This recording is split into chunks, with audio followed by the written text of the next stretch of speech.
Till 10 a.m. Let's touch on those top stories this morning. Another weekend of Premier League action, another weekend of controversy. We will be going through this in detail through the course of the show. Lewis Hamilton wins his 6th Formula One title in Austin. Andre Gomez's injury overshadows Sunday's afternoon's clash between Everton and Tottenham. England suffer first loss in 7 T20 matches. New Zealand level the series 1-1. And of course, England lose the World Cup rugby final to the Springboks. We're going to be picking the bones out of that. Alongside me, as ever, is Mr. Christys. Hello, Rich. How are you? I'm very well. How are you? Not good, mate. Oh.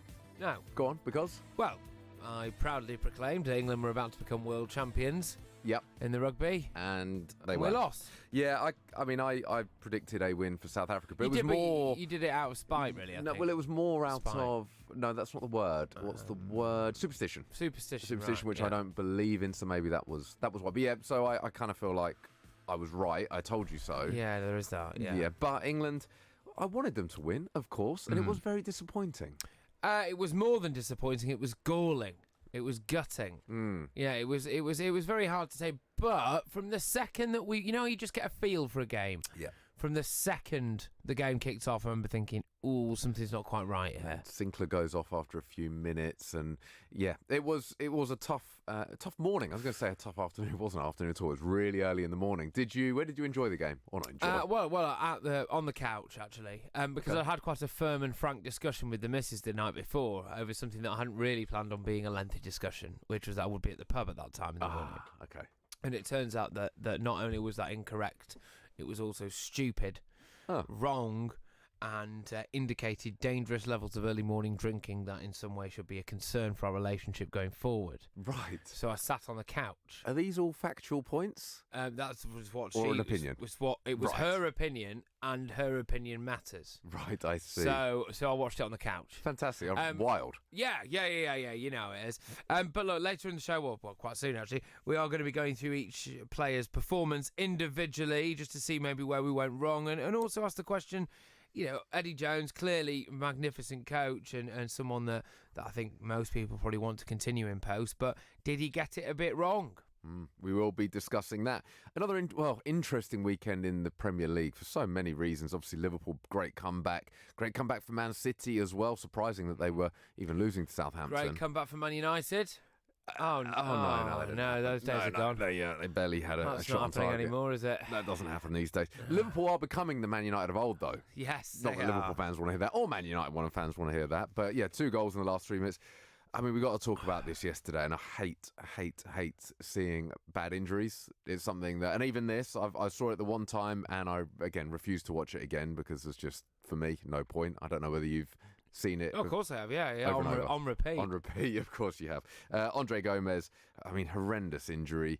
Obviously, Son getting sent off, which was never a sending off. It's interesting. I mean, I'm listening to a load of opinions, and it's amazing how many people think it is a sending off. Well, it's not like just because the bloke has broken his ankle, which, like, again, is terrible, and it was like, it was really serious, but there's no intent there from Son, and I don't really think it was the tackle itself that broke his ankle. Do you know, the only argument, I was thinking about it loads last night, it was actually on my mind quite a lot, I'll be honest, and I was thinking, what similarities could there be elsewhere? And the only one I could come up with that would back up the fact that Son should be sent off was if you're drink driving, okay? If you're drink driving and you just get caught by police, then you get a lengthy ban and a fine. If you're drink driving and you injure someone, then you get more. Yes. Do you know what I mean? But it's the same. Same. And act. If you're not drink driving, but you're in the passenger seat of a car being driven by one of your teammates who is drink driving, then you get sacked. You get sacked, of course. Forgot that one. No, but do you know what I mean? So my point being is that it's the same offence in both situations, but a completely different punishment based on what happens thereafter. But that's not the rules of football. The rules of football are that you don't know what's going to happen. For a start, by the way, you don't intentionally go out and foul people, of course, but every now and then, it's part and parcel of the game. You're going to foul people. You don't know what's going to happen thereafter. And it was just an unfortunate set of circumstances that led to what ended up happening. So it's not a red card. It's as simple as that, right? Yeah, I think so, personally. And the fact that the referee pulled out a yellow card initially, and then it was only after seeing the kind of scale of Gomez's injury that he basically pulled out the red. And you think, well, that's not really how it should work. And you can see the absolute devastation, can't you, on everyone's faces. And apparently Son was inconsolable afterwards. He's in the dressing room crying his eyes out, and the Everton players had to go in and comfort him. Yeah, we can hear from Dele Alli on Son in the dressing room after the game. Going in the changing room after the game and seeing how upset Sonny is. You know, he's one of the nicest people you'll ever meet. He would never wish to hurt anyone, and obviously I don't know if how involved he was, but he can't even pick his head up. And it was sad to see, tears everywhere. But I think we have to try and pick each other up. Yeah, and Jamie Carragher was asked after the game if he thought it was a red card. I suppose if you give a red card for that, every challenge is endangering the safety of an opponent. Obviously, we didn't want to show it on the replay, but I could see it in front of me. He actually gets injured in between the two challenges in some ways. Now, obviously, the challenge then forces him to fall, and his leg, unfortunately, gets stuck underneath him, really. Yeah, and I think that's the point, is that if this is a red, then, I mean, everything... I just think it's... Unless you're going to... As far as I'm aware, the rules are based on the offence and not what happens thereafter. And I go back to... I use that drink driving example because that's the only one I can really think of where actually the same offence could mean a variety of different punishments depending on what happens thereafter. But that's completely different to football. Yeah, look, exactly. It is one of those things. I mean, I think Son, to be fair on him, would have had to have come off anyway. Because he was absolutely distraught. Yeah. I think it was the dawn of realisation, wasn't it, when he clearly saw exactly what had happened. But look, these things do happen. Unfortunately, there's always a possibility every time you go out and play football that you can have a tackle, your foot might get caught in the ground, somebody else comes in, and that is how that happens. So look, obviously we wish Gomez all the best recovering, and yeah, but I do think Son was unfairly treated there, but. That was a case, I think, of there just being so much emotion around that particular incident. You've got a player screaming on the floor. His leg is frankly not where it's supposed to be. You've got a lot of emotion going around. You've got players crying left, right and centre. Serge Aurier was praying on the pitch, although presumably he could do a bit of that for himself because he's not been playing that well recently. And you think, well, maybe it is a red. And then before you know it, you've sent a player off and that's it. And everyone's kind of just got on with it, But yeah, purely on a factual basis, no, it was not a sending off. Yeah, well, the fans at the front row visibly shaken. It was a horrible, horrible incident. We'll be talking to Mark Halsey actually later in the show to get his thoughts on the decision. Yeah, and some of the other VAR decisions as well. And do message in on @LoveSportRadio on Twitter or WhatsApp in 0208 70 20 558. What were some of your worst VAR decisions from this weekend? I imagine Bobby Firmino's armpit is probably going to be quite high up there. That could well be up there. We've got some good guests today, actually. We're going to be speaking to Leon Carbis, editor at Chelsea Fancast. We'll be speaking to George Shooter, ex-England hooker. Obviously, Mark Halsey. Ben Thornley as well, ex-Man United winger. We'll also speak to Hugh Turbeville, Cricketer Magazine, to go through England's loss. Something else I want to touch on. Lewis Hamilton. Pretty good. Yes, he's managed to win his sixth Formula One World Championship title, and people are now saying that he's the greatest of all time.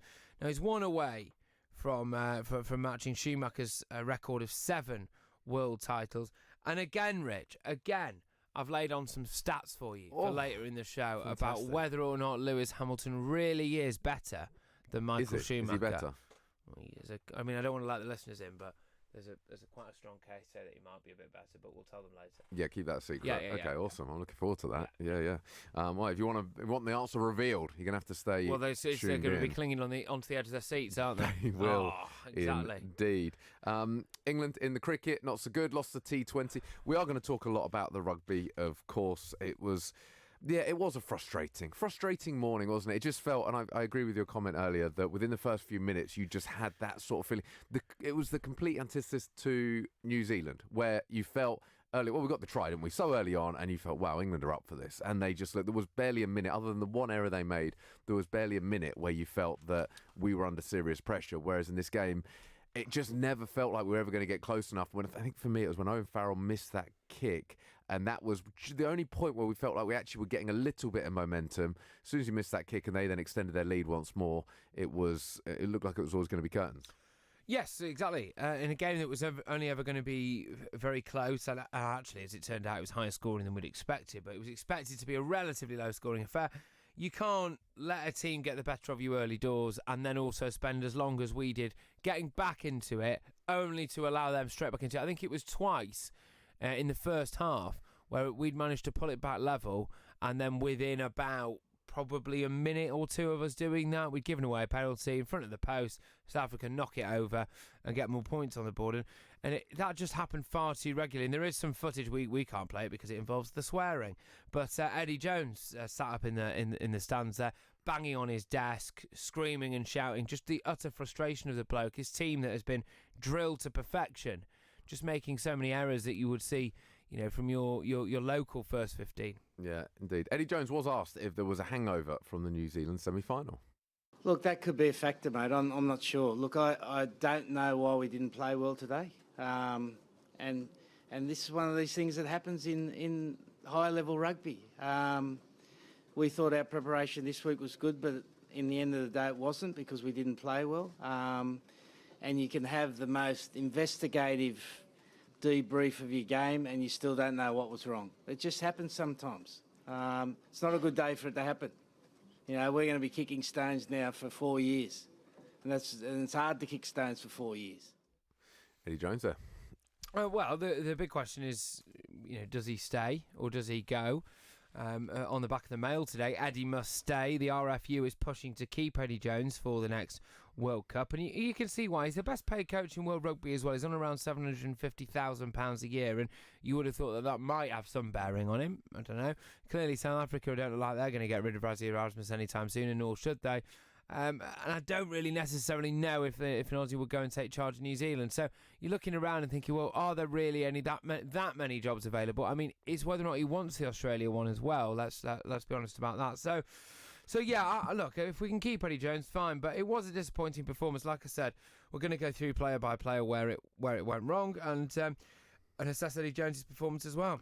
Do you know, my only concern with South Africa winning the World Cup, and credit to them, of course, fantastic achievement, and actually taking rugby out of it, there's so many other things that can be real positives on the back of this. When obviously the first black captain to win a World Cup and the issues that they've had in South Africa, it feels like it's much deeper. Maybe it will mean more over there. There is that argument, which is positive. Well, that was part of it for me, which is as much as I wanted England to win, and that's pretty obvious. But also, it's the fact that you saw what it meant to the South Africans, and I don't think I'd quite grasped that until it had happened. And what that country has been through has been pretty devastating. And to see a captain that was born in a township in the shape of Khaleesi, he was born in a township, basically his family all died when he was very, very young, apart from his father, of course, who made his first trip outside South Africa. Didn't have a passport until 26 hours, apparently, before the game kicked off. Managed to get over to Japan to see his son go and lift the World Cup. And you look at it and think, well, clearly I would have still rather that England win. But there is definitely something nice about watching what it meant to the South Africans. And if you lose to that, then it's not the end of the world. It's a good point. My only concern is that I remember when, was it France won the World Cup? I forget the exact year, but when they won the World Cup, and then we saw 98. Right, there you go. And they won it with a style of football that, for me, was very, very defensive, built on that. It wasn't a particularly exciting brand of football. And then what we saw then for a couple of years was a lot of teams that seemed to mirror what France did, and I think it impacted football in a slightly negative way.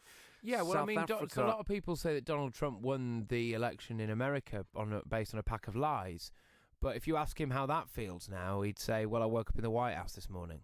So it doesn't really matter. No, my point being is that with South Africa winning it in that way, whether England's style of rugby, New Zealand's style of rugby is brilliant to watch. Whether South Africa's style of rugby, whether now we're going to see that where it is, I don't know. It's not as exciting, of course. It's not as free flowing. Well, the South Africans woke up next to the World Cup. Like, that's all it is to it. It doesn't really matter for me how you win it at all. I get what you're saying, but that's the Pep Guardiola approach, isn't it? Or the Jurgen Klopp approach. When they come up against a team that decides that they're not just going to allow them in, then they go, it's killing the game. It's this, that. Well, all right, who's won the World Cup? Fair point. What do you guys think? As always, you get in touch. 0208 70 20 558 on the WhatsApp, at Love Sport Radio on the socials, on YouTube as well these days. Just simply type in Love Sport Breakfast. We're going to be talking business next. This is Love Sport. Full of skill, full of flair, full of desire. Fulham FC is full of fire. Oh, what a goal! Be there at Craven Cottage as Fulham continue their surge towards the top of the Sky Bet Championship. Watch the unmissable action live in SW6, home of London's original football club. Absolutely brilliant. Grab your tickets now at fulhamfc.com. When your kids are ill, you just want to help them feel better. But you don't always need antibiotics. Get advice from your local pharmacy or search NHS Choices. Before you set off on a long journey, remember to check your vehicle. Are your tyres correctly inflated? And are the treads deep enough? Have you got enough fuel? Is your oil level right? Checking your vehicle doesn't take long, but can prevent a breakdown or accident and save you money. So, before you set off on a long journey, check your tyres, fuel and oil.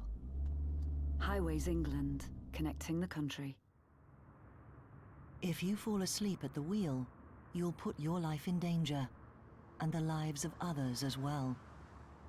Before you feel tired, pull off the road into a services or other safe area. Drink some strong coffee, and take a quick nap while the caffeine kicks in. If you're having a nap, you've left your lights on, sir. Right, cheers. Think. Don't drive tired. As a busy mum, you're juggling loads of things. And when your kids are ill, you just want to help them feel better. But you don't always need antibiotics to help them get better. For things like sore throats, coughs and colds, you can get advice from your local pharmacy. And you don't need an appointment. To find your nearest pharmacy, search NHS Choices. This is Love Sport. Love Sport Breakfast. Me, Richard Lee, Patrick Christys here with you until 10. It's time for this.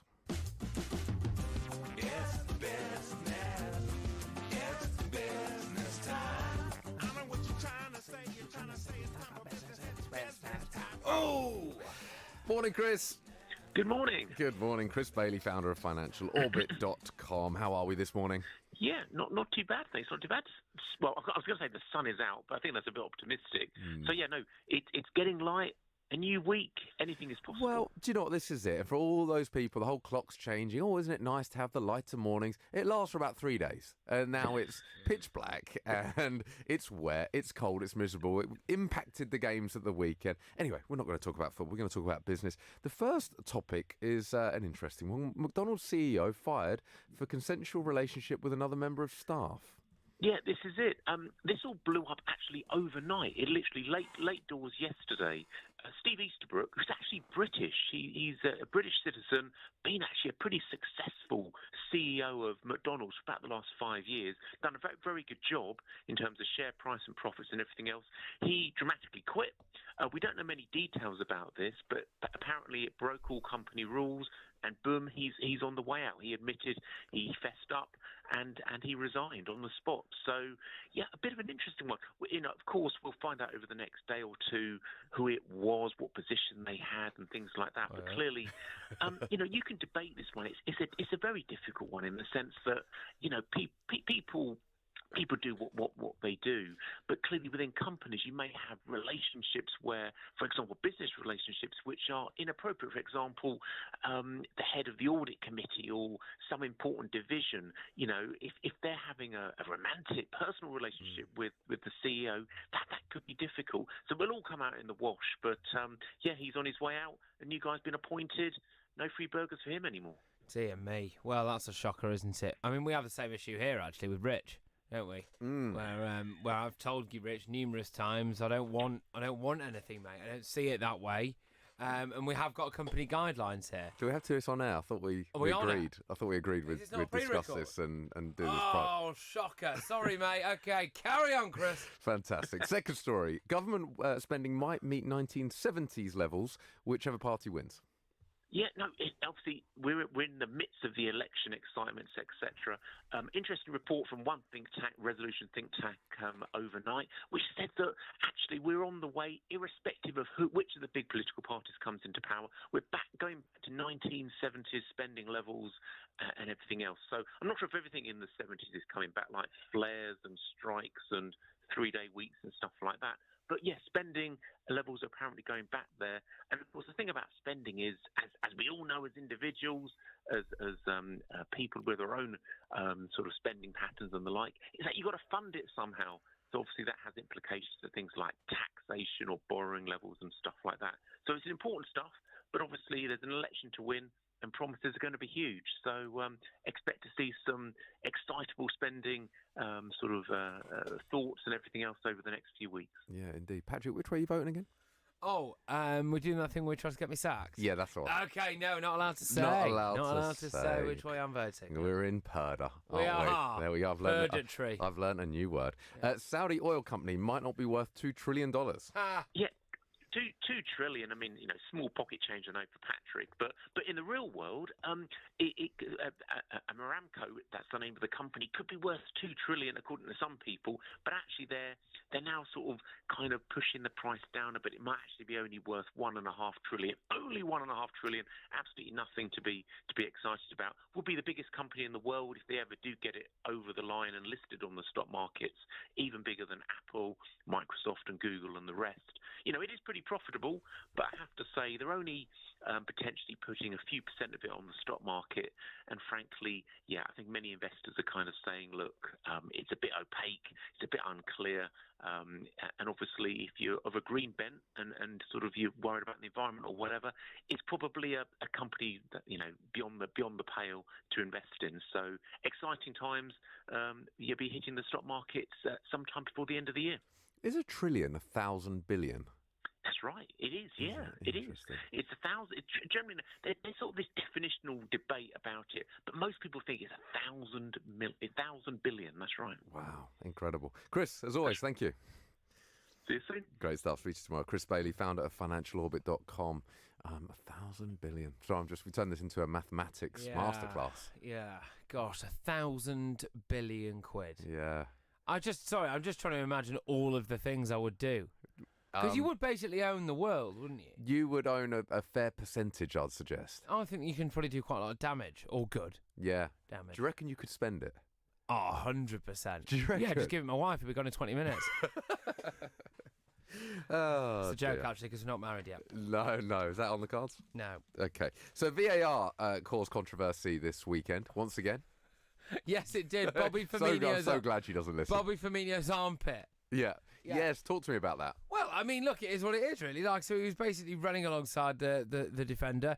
You think everything's absolutely A-OK. It looks like, OK, sweet, we'll just go to VAR. Let's have a look. Yeah, we've got the 2 lines. What? Why is that not... What's happened? And then the more I look at it, I still, even with his armpit, I still can't figure out whether or not he's off. And that is the official explanation as well. Carragher's had some thoughts on this. He's changed his mind on backing VAR. I can't argue for it anymore. And I'm actually tired of listening to people complaining about it. And I've got nothing to come back with them, because the whole point of VAR is to help referees. And we spend so often in the job I am, speaking about referees and decisions. We're now spending probably double or triple that amount of time talking about decisions. So it hasn't done what it's been brought in to do. It's been a funny weekend again for VAR. I watched the Watford-Chelsea game, and VAR worked in Watford's favour to give the penalty in the second half. There was a couple of other examples, like a similar one. What was the game? The Tottenham game, of course, where there's a couple in that could have been given. I mean, the handball from Dele Alli to me looked like it should have been. It just seems like it's still so subjective. It's the same conversation we've had week in, week out. I don't see how it can be subjective. It does seem like everybody watching VAR knows the rules of VAR better than the people who are in charge of it, because things like with the handball, we now know, whether or not you agree with it, we now know that the rule is if the ball comes into contact with the hand or the arm, basically on any occasion for any reason, that is now a free kick or a penalty, pretty much. Kind of. It's again where it's that rule. I don't think it's still not fully on. If there's a goal that results from it, then it's always disallowed. If it's touched the arm at all, then it's always disallowed. It's not always necessarily. The Dele Alli one for me was, unless there was a touch before it hit Dele Alli, the fact that the corners come in, and as far as I'm aware, the first contact was Dele Alli's hand. Well, that wasn't. It doesn't matter whether, how that's happened. Ultimately, it's been, fired in from 30-odd yards. It shouldn't be the first contact on your hand. So for me, that's a penalty. I thought the other one was interesting, that game as well, whether it's a penalty or not. When Son goes down, he is, it's a dreadful, dreadful challenge. So sounds like an Arctic Monkeys song, that, doesn't it? What's that? When Son goes down. When Son goes down. Yeah, it was a dreadful challenge. And that could have been a penalty. It's very similar to the Watford one, actually, funnily enough. Deulofeu goes through, and it was Jorginho that brought him down. Very, very similar. Not a lot of contact, but there was contact. It's that one, isn't it? It's that middle area, like between... It's not a dive, because there is contact, but at the same time, is there enough contact? And that's where it's always going to be subjective, and that's where VAR makes no difference. If you just saw, like a Venn diagram of VAR when it was like, you know, when it's got like the two circles and they overlap a bit.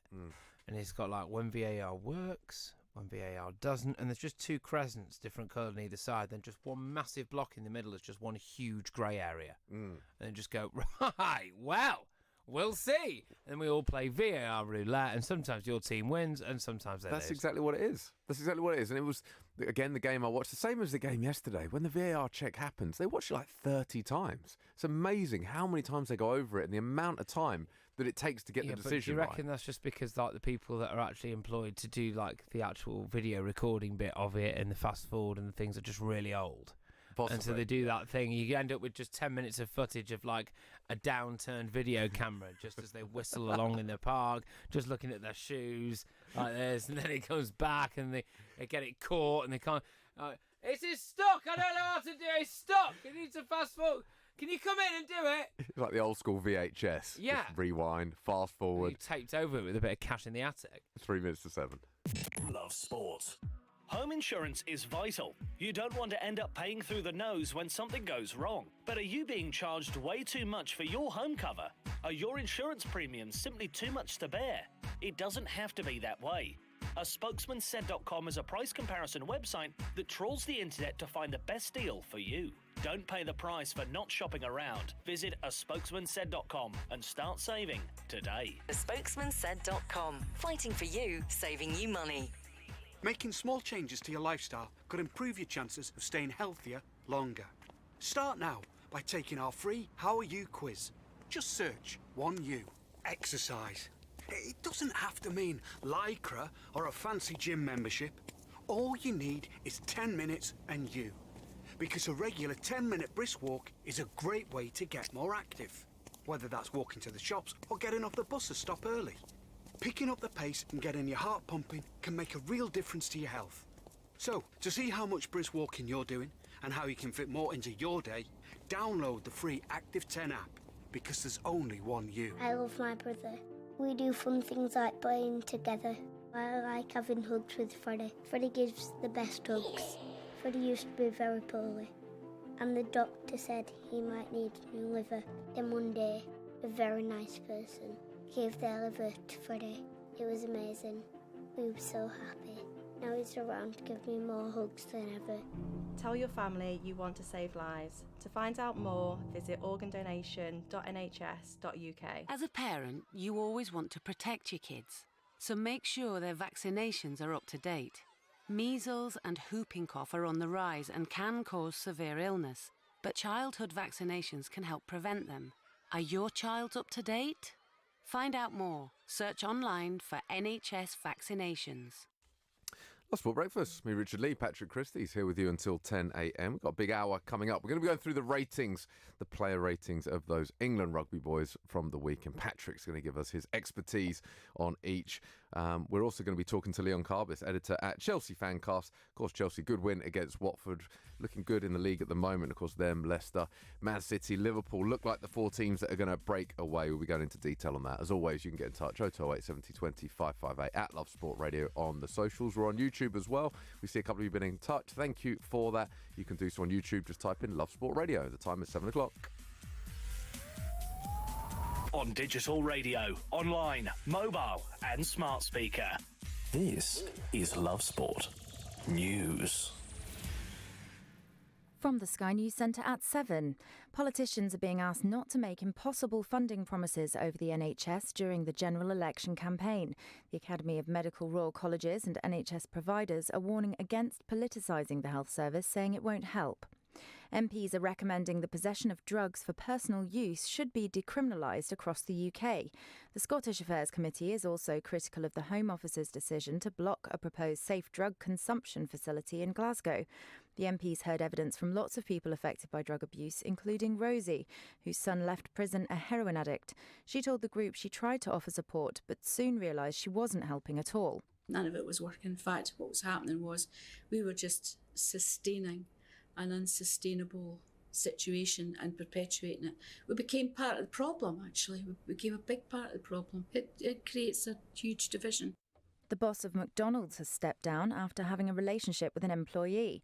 The company said it's consensual but violates its policy. Steve Easterbrook emailed staff acknowledging it was a mistake. It's claimed disabled workers are paid 15% less than other employees, equivalent to £3,000 annually.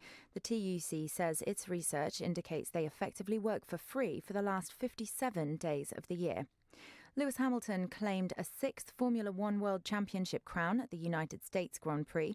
George Alderman reports. Hamilton is now just one behind Michael Schumacher's record total of 7 titles after securing a second-place finish in Austin, Texas. Valtteri Bottas won the race, but Hamilton only needed to come in the top 8 to ensure he couldn't be overtaken by his Mercedes teammate in the Drivers' Championship. The 34-year-old says he feels fresh and will keep pushing for more success. Ariana Grande didn't have the best of nights at the MTV European Music Awards. She was up for 7 but didn't win any. That's the latest. I'm Rosa McRae. Love sport. Barbershop singers from Gloucestershire, with a joint mortgage and a credit card for over a year. Has an Experian credit score of 862. And to his friends he goes by the name of Hugh. At Experian, we use your credit history to help find deals that are right for you and only you. Hugh. Experian Limited is a credit broker, not a lender. T's and C's apply. Love Sport Radio. On digital radio, online, mobile and smart speaker. This is Love Sport Breakfast with Richard Lee and Patrick Christys.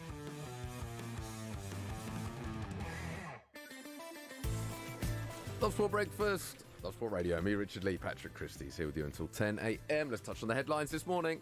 England lose the Rugby World Cup final, of course we know that, but we are going to be going into detail very, very shortly on the player ratings, giving our thoughts. Another weekend of Premier League action, another weekend of VAR controversy. Lewis Hamilton wins the 6th F1 title in Austin. Andre Gomez's injury overshadows the Sunday afternoon clash between Everton and Tottenham, and England suffer first loss in 7 T20 matches as New Zealand level the series at 1-1. I am here with Mr. Patrick Christys. How are we? Yes, I'm all right, Rich.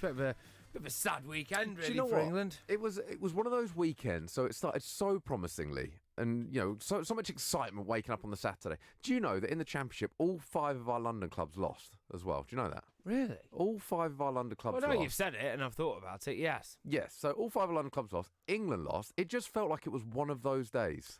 Yeah, bad day to buy a lottery ticket. So we are now going to talk England. We're going to talk about the ratings that were given. I've got my thoughts. Keen to hear yours. Where do you want to kick off? Well, we might as well just start essentially by going through it from top to bottom. So, Elliot Daly there certainly was not the best game that he's ever had. This was at full-back, obviously. We were just giving away possession quite a lot, and he was in part to blame for that. Jack Noel was another one. He's of the Exeter Chiefs. He was deemed to be a gamble worth taking, but clearly it didn't work. He came injured, only managed a cameo against Argentina. This is England's 32-man squad, of course, which we can just go through now from the entire tournament, because there were various things that I think kind of papered over the cracks. Still some of the ones that actually played in the final, though, of course. Johnny May, who we know is someone who is meticulous in his preparation. He times his stretching routine to the second. He even has various devices that apparently help recovery, things like cryo chambers and stuff like that. So he is all over it in that sense. It wasn't great again a weekend. He just seemed very ineffective. The ball wasn't really necessarily getting out to him as much as possible. And then if you go down as well, Manu Tuilagi. Now I thought they kept him quiet actually, the South Africans. Now given that he's along with Billy Vunipola is one of England's key assets in that side, and I actually didn't really notice him too much until pretty late on in the game. I remember thinking that they'd done quite well there. He did have a strong tournament though, and that can't be overstated. If you have a look around as well at some of the other ones, Owen Farrell, he had a bit of a poor kicking performance a couple of games back, and I remember thinking, has something changed here with him? But no, he bounced back again, and his overall kicking percentages rates is over 90%. So you can't argue with that. I just wonder that one. We had obviously Ian Hunter went through the ratings with Ian Hunter yesterday on the show, and I know he's got his question marks about whether Elliot Daly should be fullback or not. I know he's got his preferences on that. I just wonder with Farrell, it's just that, and again, you look at moments, there were so many moments that went against England, whereas you look at the game against New Zealand, it felt like not everything went our way, but we just looked like we were on top of everything. We were so meticulous when it came to the details. I just wonder that one chance, or when we were starting to generate a little bit of momentum, probably for the only time in the match, and Farrell does miss that kick, whether that actually had an impact on the team? Yes, potentially. But for me, there was a turning point, actually, and that was when Anthony Watson was done for rather kind of needless, really, a needless nudge, Kozole Mapimpi, which was, for me, just stupidity personified. And the first inkling that I'd ever seen of England at this World Cup of stress and not dealing with things well, actually. The ball came over the top, and what you're not allowed to do is change the line of your run as a defender and step in the way of somebody who's running towards the ball. He did that.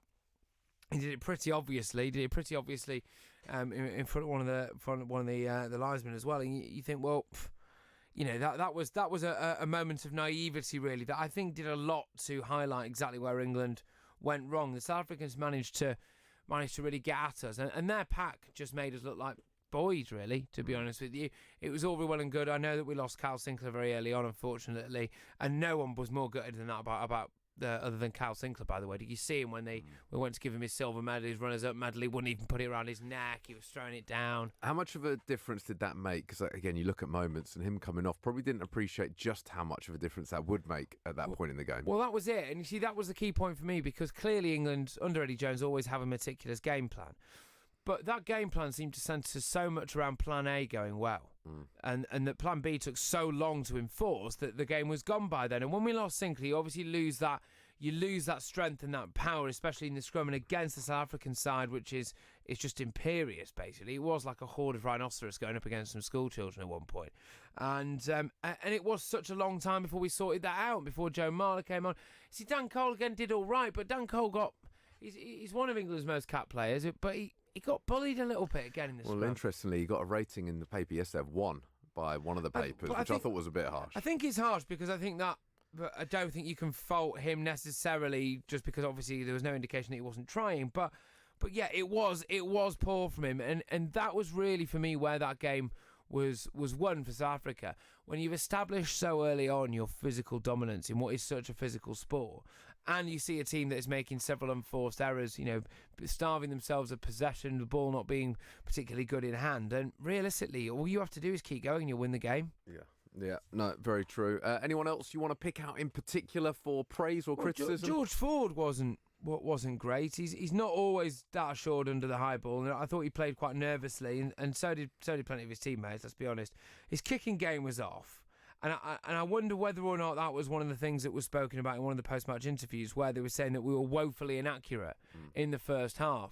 I think, well, a lot of that does come from the likes of a George Ford, whose kicking game simply wasn't fantastic. Ben Youngs, I mean, he's good at winning his possession in quite intense, pressurised circumstances, but he threw a loose pass into touch, and that kind of summed up a bit where we were. There's just a lot of this going about where players didn't necessarily have the worst games of their career, and we're not saying it like that, but there were just things like with that Ben Youngs thing, he threw a ball into touch that didn't happen against New Zealand. Sam Underhill, however, for me has been one of the shining lights of this tournament, not only just his kind of box office hitting against the All Blacks, but he put in a couple of wonderful tackles against South Africans as well, and actually did his best, certainly, to help us turn the tide early doors. Maro Itoje is another positive. He really is the heartbeat of this side, and actually he's one that really stood up and was counted against the brutal box. And what about the coach? Of course, his contract is 2 more years.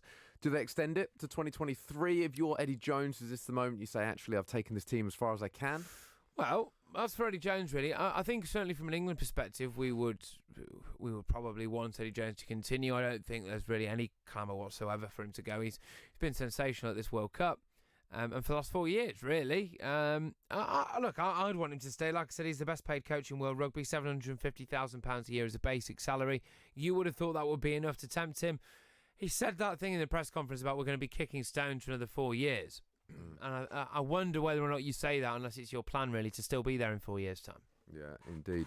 What about some of the defining moments of the tournament? Of course, the typhoon was one for the wrong reasons, of course, and England's game called off, the devastation that it did cause. Well, was one of the defining moments the fact that England's bus arrived late for the final? Because they got there 20 minutes later, I like the fact they haven't used this as an excuse. However, and I give an example on a personal note, when I used to get ready for games, it's quite a process. You know, you'd often get to the game a couple of hours early. You go through your different routines. So, you know, ordinarily, especially if you've had injuries, which the majority of the rugby players will have had major injuries, they need a certain amount of work before a game to get the body in the right physical state, maybe some strappings, ankle strappings, shoulder strappings, etc., etc. So the amount of work you have to go. Then when you go out and do your warm-up, you know, personally, it used to take me 50 minutes. So I'd go out 2:10, and that would be ready for the 3 o'clock kickoff. And you go through all your usual techniques, usual bits and pieces. They arrived half an hour late. That's a long time. We could imagine getting in the change room, and it will have been a bit of a rush. The physios, no doubt, will be a bit stressed, trying to get everybody out, get everyone ready. The warm-up, they went out late for the warm-up, so they'd have been a bit stressed going out for the warm-up as well. I'm glad they didn't use it as an excuse. However, it will have had an impact. I don't understand. They were 18 miles away. Why would you stay 18 miles away from where you're playing? That, again, baffles me. Well, there's a couple of things there, isn't it? Because Eddie Jones has been praised for his meticulous preparation, but then you have a look at that and go, okay, 18 miles away on a final. Yeah, maybe that wasn't the best thing. We have seen extreme weather in Japan, of course, although clearly there's no indication that the bus was delayed thanks to a super typhoon or anything like that. But yeah, maybe that was a little kind of element of weakness there, but it was bound to have an impact. It was all very well and good after the game as well, the pundits going, I saw them train, they look very relaxed, they look fine. Yeah, but they weren't there for as long as they were against the All Blacks, and that is going to have an impact, and you only have to have watched the first 5 or 10 minutes of that game to realise what an impact it had. It looked for me as though it was more of a kind of going through the motion side of things for England, and they weren't really ever able after that to get into top gear or anything like top gear, whereas South Africa came out and they were just metronomic from the start. Yeah, indeed. A couple of the other defining moments. England's V. Oh, that was a good one. That's got to be up there, I'd say. Giving the V to the haka. Indeed, of course, they did get their fine for it. Sinclair's try against Australia. That was lovely. Yeah. Yeah. What was the quote? It was described as running like a hippo with a smack bottom. Yeah, indeed. Any other defining moments for you? There was the sickening... Yeah, well, there was... it seems like a long time ago now, doesn't it? But we were getting sendings off left, right and centre. I'd say the sickening elbow to the face. That was in the... that's a good one. Was it quarter-final? Was it Wales, yeah, France? Wales. Yeah, of course. That was a classic. That was, yeah. No, I think, you know, the whole high tackle thing. Oh, as well, I love the fact that former Australian coach Michael Cheika was just mugged off relentlessly by Eddie Jones. From start to finish, was the angriest man that you could possibly imagine. I loved that. And a real positive. From South Africa's point of view, of course, the first black box captain to lift the trophy. It'd be interesting to see, and this is what... and it was interesting hearing Ian Hunter talk about this yesterday, where he said this, where it transcends rugby. It's not as much. It would have been great, of course, had we have won the World Cup. We'd have been absolutely delighted today. But in terms of the impact it could have, then there is an argument to be said this could have a bigger impact in South Africa than it does here. Oh, massively so. Absolutely massively. And I think, look, in all this kind of abject misery of the England performance, it's easy to ignore some of the stories that there are in this South African team, and none more so than the captain, Siya Kolisi, who picked his family out of the stands, ran over. He's got his children in his arm, his wife there, his dad. It's his first ever time outside South Africa. Went to Disney, apparently, just before. He didn't have a passport until about 26 hours before the final kicked off and everything. And for those of you that don't know, he grew up in the township of Zawide. He was an underweight child. He used to sleep on the floor. He survived on nothing but jam sandwiches. He had no money at all. At age 12, his grandmother died in his arms. At the age of 16, his mother and aunt had also died, and he's lost contact with his 2 half-siblings who disappeared when they were sent to an orphanage. This guy, it's fair to say, had a very difficult start in life. He was then awarded a scholarship at a private school in Port Elizabeth. But to get that scholarship, he had to obviously prove that he could play rugby to an exceptional standard. And he didn't have any sports shorts. So he did his trial in his boxer shorts. Wow. And managed to get that. And then, yeah, fast forward, November the 2nd, 2019, Kolisi is lifting the Rugby World Cup in front of his father in the stands. It does bring a bit of a tear to the eye, doesn't it? It does indeed. 16 minutes past 7. This is Love Sport. Follow @LoveSportRadio on Twitter for all the latest news, views, competitions and the best bits from your favourite station. Love Sport, the station giving fans a voice. Hi, I'm Barry. I'm a retired school bursar from Chingford. I thought I was paying too much for my energy and went onto a spokesmansaid.com and found that I could reduce my costs overall by £568 per annum, and I'm very grateful for that help. With a spokesmansaid.com. Fighting for you, saving you money. If you're driving on a motorway and you see a red X sign overhead, you need to change lanes safely. Driving in a red X lane is an offence. Red X's are there for a reason, to protect you and others from danger. The lane may be blocked by a broken down vehicle or road workers, or the lane may be needed for the emergency services. So if you see a red X, change lanes safely. Highways England, connecting the country. My mum and dad say that I don't need lots of sugar. I'm sweet enough already. So we used the Change for Life food scanner app to find out how much sugar is in our food and drink. It's surprising how much we found. So I put my detective hat on to find the healthier choices. Woohoo! Found one, Mum! You can be food smart too. Download the free Change for Life food scanner app today. Driving too close to the car in front gives you less time to react. You may not realise that you're tailgating. Leave a 2-second gap between you and the vehicle in front. When it's wet, leave a 4-second gap. By staying back, you give yourself time to react. Stay safe. Stay back. Highways England, connecting the country. This is Love Sport.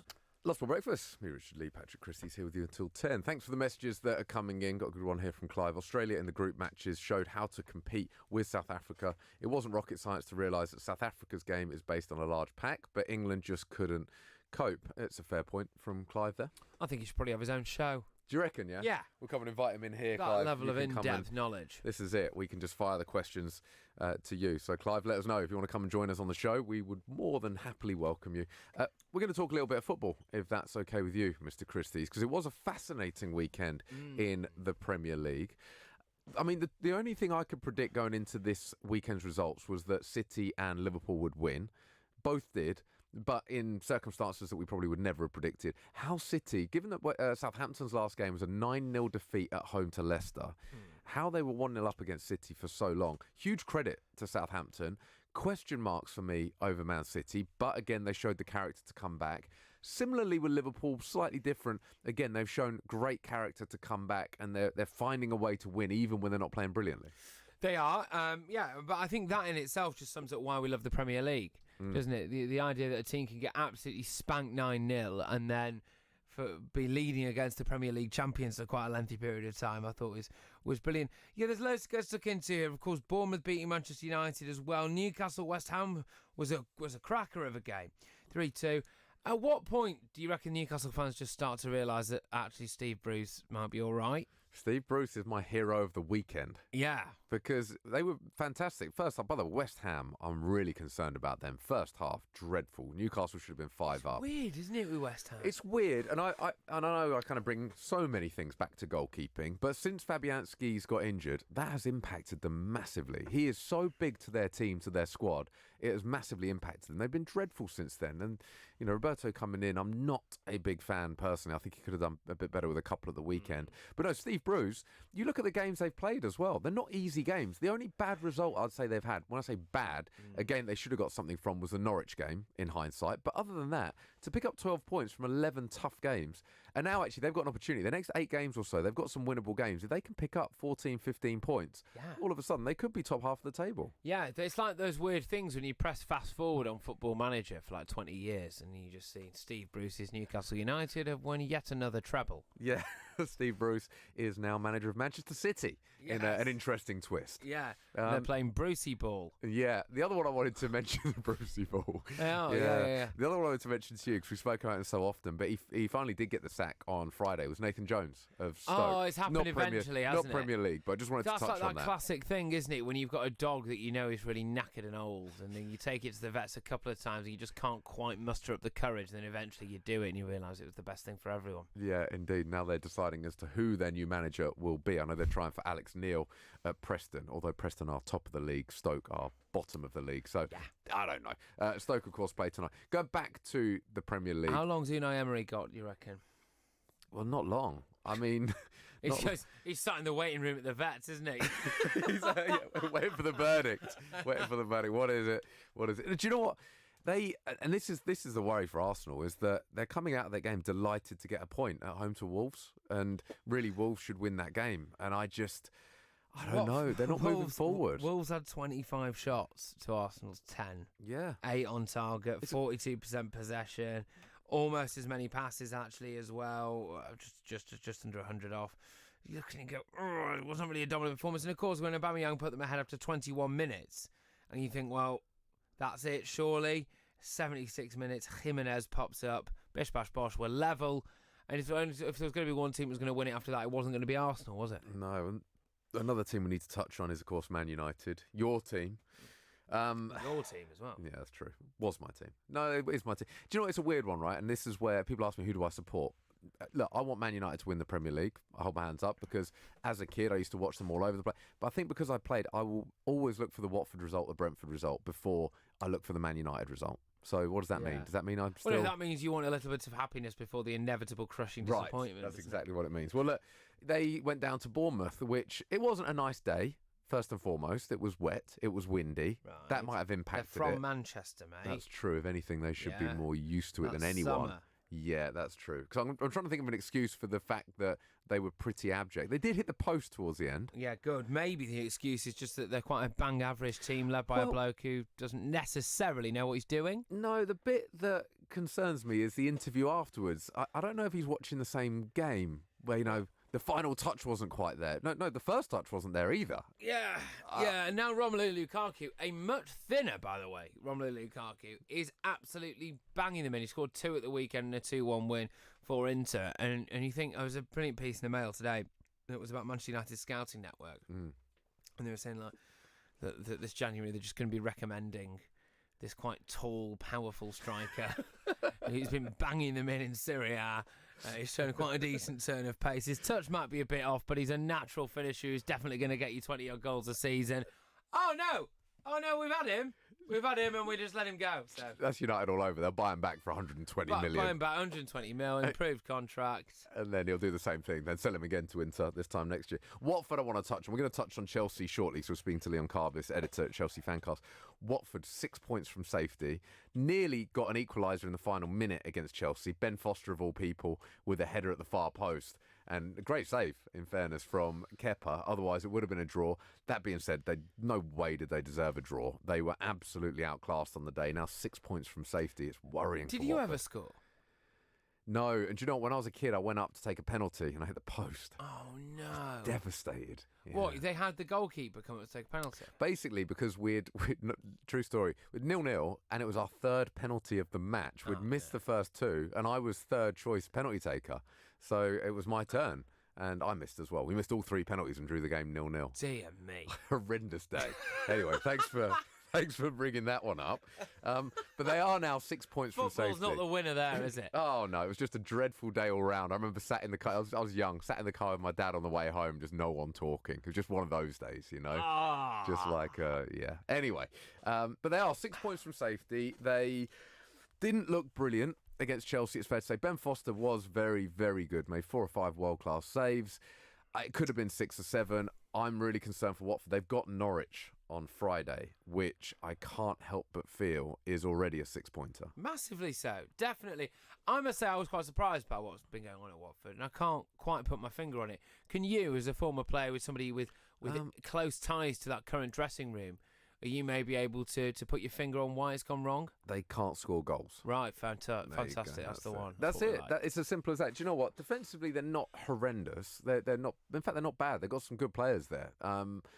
I just think at the moment, I think Andre Gray is finding it tough. I think without Troy Deeney, again, they haven't got that I suppose that presence that they have with Troy in the team. And I think really in January, however they do it, they need to bring in a top number 9. Otherwise, they're in trouble. I think they've scored, 6 goals, I want to say, in 11 games, which, is nowhere near good enough. So for me, it is as simple as that. Some of the football they play is okay. I mean, Chelsea were far better, technically far better. That being said, Watford did have a few chances and, nearly got the draw at the end. They're better than a lot of the teams in the division. They're certainly better than Norwich, in my opinion, better than Southampton. On their day, better than Newcastle, although I think Newcastle got a bit more grit about them. I think Newcastle will finish ahead of Watford. As it stands, I've got Watford to be relegated, which I hate to say, given that this time last year, we were talking about them breaking into the top 6. I wonder if that had an impact as well. The fact they did make an FA Cup final, you go into the summer, and there's almost a false sense of security thinking, well, even if we stay with a similar squad, we could have finished 7th had they finished the season a bit better, and we did make an FA Cup final. Worst case scenario, next season we're going to finish mid-table, but it just shows you the Premier League is so tight. That middle section, after the top 4, the rest of the teams are pretty mediocre, and that includes Arsenal, Man United and Tottenham as well at the moment. Well, as a person who knows a thing or two about a squishy middle section, I can safely say it is a difficult thing to get out of. Yes, it really is. Have you, once it's there, yeah, once you find yourself trapped in a squishy middle section, stubborn. It lingers. A stubborn middle section. The only way is down. Is it really? Yeah, the only way is down. Well, that's not good news for Watford. Not at all. City, as you've touched on there, good comeback. Leicester, let's have a quick chat about Leicester because we have got a lot to get stuck into in terms of Spurs-Everton. Clearly, we're going to be dwelling on that at length, but just quickly, really. Leicester now look the real deal. They do. Do you know what? So I've just locked my knee. I've just got a knee injury from Ben. What was up with really hurt. Are you all right? Do you know what? I might see a physio on a break. That was really painful. What happened there, mate? Did you just thought about your career and got injured again? I bent my knee and I got a real sharp pain right in the front. Oh. Right, well, I'll do the radio then. Sorry, I'll tell you what I want to talk about just quickly. I didn't actually hear your question because I was writhing in pain. Yeah, I wonder what was going on. Wow, it's dangerous in here. Sheffield United.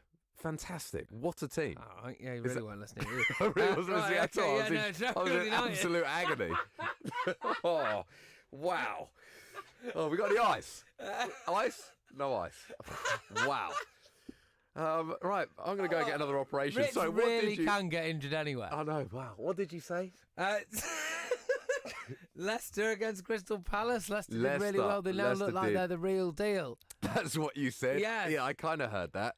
Yeah, they do. No, they do. Do you know what? Jamie Vardy. Here's one for you. 10 goals so far in the Premier League. Do you know the last time? Oh, he's the first person to 10 goals. Yeah. The last time he was the first person to 10 goals? Was it his record-breaking year? When they won the Premier League. When they won the Premier League. Dare to dream. You know who thinks they're going to win it? The guy who put a bet on when it was it 50,000 to 1 when they would win the Premier League last time round, and he did it. He's done it again. Has he really? He's put a bet on, so the omens are good. I can't imagine the odds are 50,000 to 1 this time. No, they weren't last time either. It's 5,000 to 1. There you go. Yeah. 29 minutes past 7. This is Love Sport. Hi, I'm Dean. I work for a successful shipping company in Suffolk. Ever since I heard about people's success with the spokesmansaid.com, I knew I had to investigate for myself. Every time I need to compare car insurance, home insurance and energy bills, I always contact a spokesmansaid.com. This year alone, I saved over £260 on my car insurance and also £585 on my energy bills. I saved big through a spokesmansaid.com, and you could too. With a spokesmansaid.com, fighting for you, saving you money. When your kids are ill, you just want to help them feel better. But you don't always need antibiotics. Get advice from your local pharmacy or search NHS Choices. How are you? How are you really? Modern life can be busy, and sometimes it's easier to look after others before looking after yourself. But there's only one you. And making small changes to your lifestyle now could improve your chances of staying healthier longer. So take the first step to a healthier you with our free How Are You quiz. See how you score and get personalised tips and support, from how to eat a little healthier to turning a 10-minute walk into exercise. Just search 1U. You probably think you're pretty good at multitasking behind the wheel. I mean, you have to multitask to drive. So what's wrong with checking your phone? The thing is, your brain simply doesn't work that way. Even a quick look at a message, or firing off a quick reply, affects your concentration and makes you less able to react to hazards. If you use a mobile phone while driving, you're 4 times more likely to crash. Think. Put your phone away. Brilliant, I've finally quit. I can keep up with my kids now. I feel like I've got my life back. It's an amazing feeling when you stop smoking. Experience it for yourself with help from Smoke Free. Our range of free support can help you quit for good. From our app to emails, face-to-face and online communities. Search Smoke Free, because there's only one you. Love sport. Love Sport Breakfast, me, Richard Lee, Patrick Christys here with you until 10. So, Patrick, you know we offered one of our listeners, Clive, the opportunity to come join us on the show. Oh, yeah. He appreciated the offer. Thanks for the offer, but you two are doing a good job. Oh, nice. I thought that was going to go the other way for a minute. No, it's going to be like, yes, get me on there ASAP. Yeah. Let's do the substitution now. I'm ready. We're going to talk a bit of Chelsea. Mentioned Watford, and I touched on the fact that I thought Chelsea were excellent in large parts at the weekend, and keen to get the thoughts of this man, Leon Carbis, editor at Chelsea Fancast. Morning, Leon. Good morning. Morning. What are your thoughts on Chelsea's performance at the weekend? Obviously, 2-1 win away at Watford. Nearly conceded a last-minute equaliser, but on the whole, they look pretty comfortable. Most definitely. For the 80 minutes, I thought we were utterly dominant in almost every aspect of the game. There was glimpses of free-flowing football, some tremendous play, particularly in sort of the transitional phase and interchanging in midfield. I think that Jorginho and Kovacic were absolutely phenomenal on Saturday, and that was exemplified as well by Jorginho's assist for Tammy Abraham's goals, and then just sort of the abundance of chances that were created too. You look at the fact that Ben Foster had to resort to a catalogue of magnificent saves to prevent us from scoring and adding to the goal tally, and then obviously the controversial VAR intervention changed the nature of the game, and the last 10 minutes became quite nervy. But for the most part, I thought we were utterly dominant. Yeah, no, I fully agree. Do you know, I watched and it was interesting watching Chelsea. I haven't watched too much from this season, but the way in which they keep the ball at the back, and it's that confidence they play with, even in their own penalty area, just little triangles all over the place. And when they do break and they get through that press, the amount of times that Mason Mount or whoever it might be was then like bearing down on the Watford back four is really impressive to watch. They just look so comfortable at the back. Most definitely, and I think that's in part of sort of the development that we've seen in modern day football. You know, this willingness to play with from the back and have defenders who are also technically gifted as well as being sort of defensively astute, but also I think it's credit to sort of the leadership qualities of Jorginho, because you can see him so many times on the pitch in constant dialogue with his teammates, directing players where to pass the ball. For instance, for that first goal, he told Kurt Zouma not to pass to him initially, to play the ball into the channel to Mason Mount. That then led to him occupying a central position, allowing him to play that assist for Tammy Abraham. So to have a player like that who's endowed with that vision, who can read the game so quickly, I think that's of massive help in terms of playing that sort of free-flowing, possession-based, but also penetrative possession-based football. I think last season we saw a Chelsea team that was stuck to a rigid and stringent system that prioritised sort of passing sequences and repetitive, monotonous passing sequences over creativity, over sort of intuition. And this season we're seeing penetrative possession-based football with imagination, with creativity, with that urgency and willingness to attack. And so far we're reaping the benefit. Yeah, well, I want to talk to you about Jorginho. Like I said, incredible ball for the first goal. The vision, first-time pass from near enough the halfway line to whip it in behind the defender for Tammy Abraham in the way that he did was superb. I get the feeling that the feeling around Jorginho has changed this season, because at times it wasn't particularly positive last season. No, most definitely. But I think also you have to recognise that last season he was almost scapegoated due to his association with Maurizio Sarri. I think people recognised, or people acknowledged Jorginho just to be a mouthpiece of Sarri, and therefore to have a go at Jorginho was in effect to have a go at Sarri. I don't necessarily think the criticism levelled at Jorginho was due to his personal attributes or due to him as a person himself. I think rather it was a means of trying to attack Sarri. Indeed. You mentioned Pulisic, another goal, 4 goals in 2 games. Starting to see the best of him now. Well, most definitely, and I think that his skill set is very much suited to the Premier League. I thought I remember being on your radio station a month ago, and the sort of the discussion around Pulisic was markedly different. And I said that he has the qualities to succeed. It's just a matter of acclimatising with the physicality and sort of the frenzied and fast-paced nature of the Premier League. And I think he's definitely done that over recent weeks. We've seen how purposeful he's been in sort of cameo appearances off the bench. You look at what he did against Ajax, providing the assist for Michy Batshuayi's goal. You look at what he did against Newcastle, a game that we had to contend against a team that was willing to sit back for the entirety of the game, and he helped create the space that led to Marcus Alonso's goal. And then look at those the hat trick that he scored at Turf Moor and the goal he scored on Saturday. He's showing great awareness. He's showing great willingness to drive opponents and sort of penetrate opposition defences. And I think that he's one of the few players that we have who's willing to be direct in that manner in terms of taking players on, be that cutting inside or going outside. And I think he's a real asset at the moment. You touched on the VAR decision. We can hear from Lampard now, who says we're in a difficult place with VAR. If we're talking about a little bit of contact, then everyone's subjective. Whoever's sitting in Stockley Park was looking at that, and it's their decision above the referee. They're obviously refusing to go and look at the screens on the side of the pitch, which would give the on-field referee another chance to look. So we're in a funny place at the minute. We're in a difficult place because, for me, last week we have a penalty. Callum Hudson overturned, contact on the back, but decided to be overturned in a yellow card. This week we get one overturned. That's, again, a light penalty. Could be given, couldn't be. The referee decided not, VAR decided it was. Obviously, Lampard with the comments there. Do you agree with those comments that it was a little bit soft? I do. Well, what I found difficult with VAR, and particularly the decision on Saturday, is this mandate of clear and obvious. I don't quite understand what clear and obvious is. It's such a subjective term.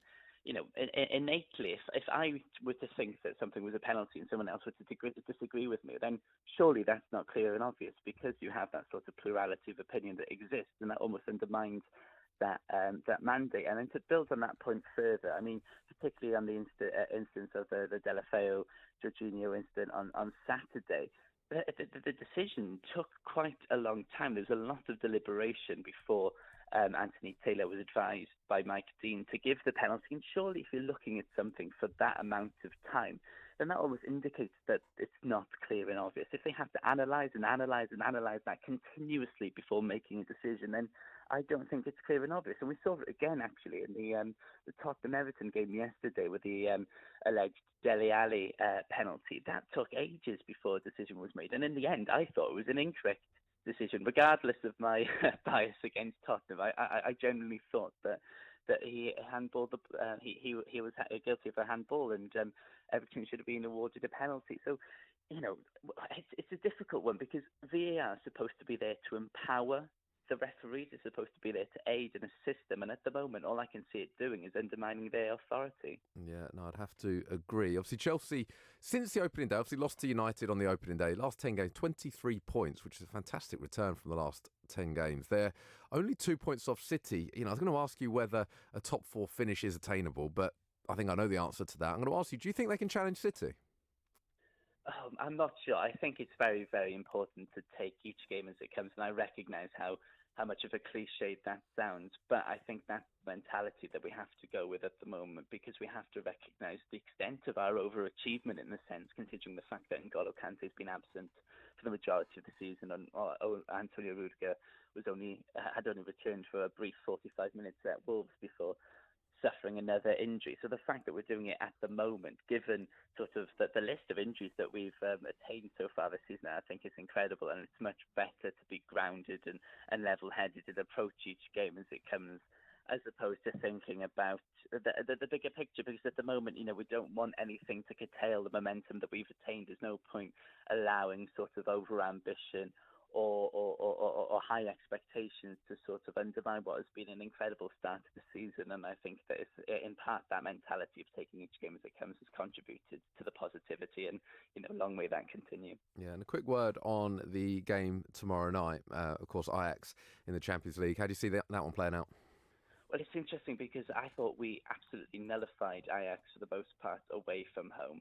And from that perspective, I think they'll be sort of empowered with a great understanding of how we play and how we were able to limit their play, their typically free-flowing and expansive style of football. So I think it'll be an even tighter occasion tomorrow night, perhaps a bit more of a cagey contest, because the victory away from home opened the group up. And obviously, if we were to win tomorrow night, I think it would really consolidate our grip as the group leaders and put us in an exceedingly favourable position looking ahead to the Lille and Valencia games. So it's going to be a tight game, but I hope that having already beaten them this season and the added bonus of being at Stamford Bridge will help secure another all-important 3 points. Fantastic. Leon, appreciate you joining us. Cheers, thank you. That's Leon Carbis there, editor at Chelsea Fancast, giving us his thoughts on the game yesterday and, of course, the game tomorrow. Mr. Patrick Christys, I've got an idea to float. Okay, go on. So VAR is an issue. So a lot of it's not black and white. We talk about the offsides, about the only thing that is black and white, although we've got the armpit issue from the weekend, which we'll touch on a bit more with Firmino. How with Firmino? Oh, just in general, there's so many. Oh, okay. I mean, I could tell you about a few players. So one of the questions I want to put to you is then, at the moment, we've got referees who referee a game of football, of course, who are now sat in the studios trying to figure out this technology and make the decisions. Do we, rather than having referees do that, maybe have like a degree in VAR? Have something whereby someone can University. Hey! Hello! Look at that. That was See you in a bit, guys. That's my one for the week. That was sharp for a Monday. Cheers, mate. Well, potentially. I've got three, because I've got three big suggestions to change football. So you know my penalty one? Go on, run our listeners through. So the penalty one is the penalty, you have the penalty set up as you normally would. You blow the whistle, the penalty's live. And then the player could dribble it if they want. Basically, the penalty is still on the penalty spot, but it's a black and white because the penalty's live. So at that point, the keeper can rush off their line. It means that in theory, the keeper would have a little bit more chance of saving it. So it would mean that the penalty isn't as big a reward as it is now, which is why people are diving, by the way, because they know the reward is that high because 90% are scored, except if you're Man United, and then it's a much lower percentage. So that's one of my things. Another is the stop clock. I think it's a joke that the ball can be in play 45 minutes in one game and 65 minutes in the next game. So I think a stop clock makes sense. And then my last one, I think we need actual experts, professionals, where like a penalty expert. Imagine if we knew it, went to the VAR and it's someone that's not an old school referee, no disrespect, but if you've got a 50, 60-year-old referee sat in there trying to figure out VAR using the VHS, pressing rewind, pressing fast forward. Jeremy, I've stuck it in rewind, mate, and I don't know what I'm doing here. I can't wait. It's nonsense. Go on. That's my wedding video. Sorry. I've got to record it over it again. Don't watch that! Don't watch that video! No! Not that video. So my worry about that is that they are struggling to use the VAR, it seems. Isn't this where you then have like a degree in like penalties, knowing what a penalty is, what isn't? Because then if we know, we're going to an absolute expert on the matter. Well, it's the rule book, isn't it? I expect that whoever is in charge of VAR to be pretty fully comprehensively across the rules of football. Yeah, but I think that now we're getting to the point. There's so much money in football. Look, I'm creating jobs here, by the way. Shouldn't it be ex-players? Shouldn't ex-players always be the officials? I think that's a good idea. Right, there you go. I'm creating jobs here. An ex-professional finishes the game. You've got a 1 year study, a 1 year degree in penalties. And then you will go in specifically for VAR decisions on penalties. So you're sat in there at Stockley Park on a Saturday. We'll pay him a nice wage because the ex-player, look after him, what have you. You then decide solely on penalties. So it comes to you and you are the penalty guy. Imagine if David Beckham was the penalty guy. I wouldn't doubt any decision. Do you reckon?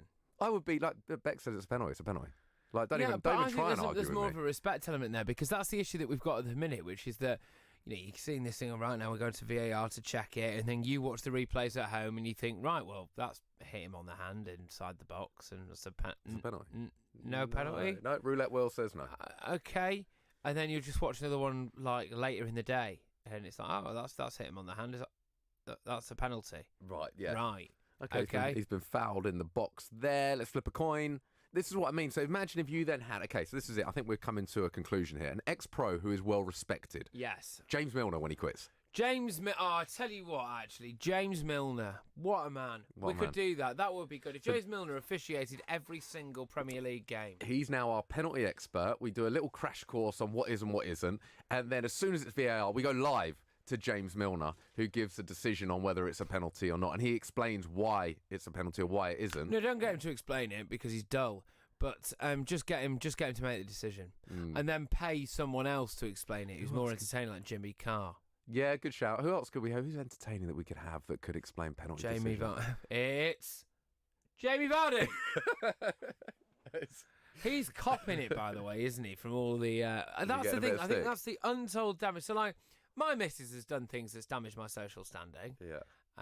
Rarely, but it has happened. And there was a time when we went out to dinner with a politician, and she asked who the Prime Minister was, and I remember, and we had words in the car on the way home. A few things like that. All good though. Yeah. But Jamie Vardy's missus has absolutely shattered his social standing. Yeah. And I wonder if she knows the full extent. I wonder if she knows the damage that she's done to him. Because now all the fans are singing stuff from the stands, which is just what fantastic. Sort of stuff are they singing? Well, so there's this one that hang on a second. Can we? No, we're not allowed to say it. Not allowed to sing not allowed it. at this time in the morning or any time for that matter. Yes. 14 minutes to 8. Giving your team the coverage they deserve. Love Sport Radio. Hi, my name's Bob. I'm a retired civil servant from Durham. I used the advice that a spokesman said gave me to haggle with Sky to reduce my monthly payments from £86 per month to £43 per month, which was a saving of £774 over the 18-month contract. A nice little result, if I say so myself, but it was only due to a spokesman said and his brilliant advice that I was able to do a deal for the new contract. With a spokesmansaid.com. Fighting for you, saving you money. As a busy mum, you're juggling loads of things. And when your kids are ill, you just want to help them feel better. But you don't always need antibiotics to help them get better. For things like sore throats, coughs and colds, you can get advice from your local pharmacy. And you don't need an appointment. To find your nearest pharmacy, search NHS Choices. Before you set off on a long journey, remember to check your vehicle. Are your tyres correctly inflated? And are the treads deep enough? Have you got enough fuel? Is your oil level right? Checking your vehicle doesn't take long, but can prevent a breakdown or accident. And save you money. So, before you set off on a long journey, check your tyres, fuel and oil. Highways England, connecting the country. If you see somebody showing any of the signs of a stroke, you don't have to think about it, you just dial 999. Use the FAST test. F. Face. Has their face fallen on one side? Can they smile? A. Arms. Can they raise both arms and keep them there? S. Speech. Is their speech slurred? T. Time. Time to call 999 if you see any one of these signs. Act fast, make the call, dial 999. Making small changes to your lifestyle could improve your chances of staying healthier longer. Start now by taking our free How Are You quiz. Just search 1U. Love Sport. Love Sport Breakfast, me, Richard Lee, and this character, this human being that sits opposite me, Mr. Patrick Christys. We're going to do a comparison now, aren't we? Not between me and you. No. There is no do that. comparison, mate. No, there really isn't. So let's do a comparison between Michael Schumacher and Mr. Lewis Hamilton, because Lewis Hamilton, so he's officially the second best driver of all time. Is that right? Is that it depends factual? by what metric you're judging that off. So if you're judging it off drivers' championships, then yes. But maybe you could argue that Schumacher came through in an era that was slightly different, and that Lewis Hamilton has actually done better as a result. But you know, don't just let me talk to you about this, Rich. You got some stats. We're going to go. I'll tell you what. Before you delve deep, because we do appreciate all the messages that come in. And there's one more that I just wanted to read very quickly on the last mean subject. towards me? I mean, no, actually. Okay. No, so we'll read it. Obviously, we were talking about the different penalty decisions, VAR. We got a nice one in from Chris Brown. Says, seems like any Joe Blogs from the public can tell if it's a foul penalty, yet the FA standard refs seem to struggle. I'm rooting for Mad Gaz at Stockley Park. Yes. Oh, good shout. Well, it's not a good shout, because Mad Gaz, for those that are just new listeners, so this is a friend of Patrick's who Mad Gaz. I'm deeply concerned about. I don't think he should be, not only should he not be near football, I would argue he shouldn't be near other human beings. Well, he's not allowed within a certain section of those human beings, anywhere near well, that's 100 good yards. News. Good news for humanity, I'd suggest. Yeah, so, no, Matt Gaza do a good job at Stockley Park. So, Chris, thanks for your suggestion, but I'm sorry, that will never happen. No, I think it should, actually. I think it should. You can just imagine now, you know. It'd be carnage. You go over to Mad Gaz, 9 pints deep. Yeah. And just makes a decision that he uses the phrase gut instinct a lot. Oh, no, he's not one of those, is So, he? so it'll be a case of like, I actually haven't had to watch the VAR. My gut is telling me that Son's dive. Either that or the VAR's doing the replays. We're on like the 45th replay and people wondering what's going on. They then go to Mad Gaz in the studio who's asleep in the corner, knocked out. Yeah, no, Mad Gaz won't be going anywhere near this, I'm afraid. But thanks for the suggestion, Chris. It is appreciated. So, Lewis Hamilton, he is the champion. 6 world titles. Incredible. Talk to us. Statistically, how does he fare? Yeah, well done, Lulu. Can I call you Lulu? No? No one's ever called him that. No? Okay, that's fine. very weird. Okay, so Hamilton is now the second most successful driver of all time, and he's one behind all-time record holder Michael Schumacher, who has got 7 championships to his name. So, a 6th win, it means that Hamilton has overtaken Argentine legend Juan Manuel Fangio. It's the all-time leaderboard. He won 5 titles, of course. This is the 3rd consecutive title for Hamilton. Schumacher, of course, won 5 in a row between 2000 and 2004. It's also Hamilton's 5th title in 6 years. His dominance, of course, only being interrupted by Nico Rosberg, who did what I think most pop stars from the 70s and 80s should have done, which is just off. You know what I mean? Just off. Yeah. Just go away. Just do your thing, That's make what your I'd have money, and then off. All the right, problem mate? is, because it's 6, I think the moment he gets 8, he does that. Yeah, well, that's it. So, the only driver currently racing who's won more than a single championship is Sebastian Vettel, and he's on 4. But this is where it gets interesting. Hamilton has won 83 races, so Schumacher is the only one who's won more with 91. So you would have thought that regardless of whether or not Hamilton actually manages to win more championships than Schumacher, he will have ended up winning more races. And so, does that make him better? They're head and shoulders above the rest of those two. Hamilton's 83 race wins have come at a better win rate than Schumacher's. So in each of the last 6 campaigns, Hamilton's won 10 GPs, an average of 10 GPs. So if he continues this trend next year, then he'll overtake Schumacher as the driver with the most race victories, but also have done it in the fewest races. So that, regardless of championship titles, you would have thought makes him the best driver, and that's almost inevitably going to happen. Hamilton would have to lose his sight really between now and the end of his career for him to not manage to do that feat. So that's up there. Alan Prost and Ayrton Senna both won 1 in 4 of the GPs that they took part in, but Hamilton basically wins 1 in 3. The only person really with a better win percentage than him is Juan Manuel Fangio, who won almost 1 in 2. Right. But look, my point there is that it's a close run thing between Hamilton and Schumacher. But I think if Hamilton isn't already the best driver that the world has ever seen, I suspect that by the end of the next Formula 1 calendar, he will be. So, therefore, Lewis Hamilton, national hero, loved by all? No. It's an interesting one with Lewis Hamilton, isn't it? About whether or not your face fits, really.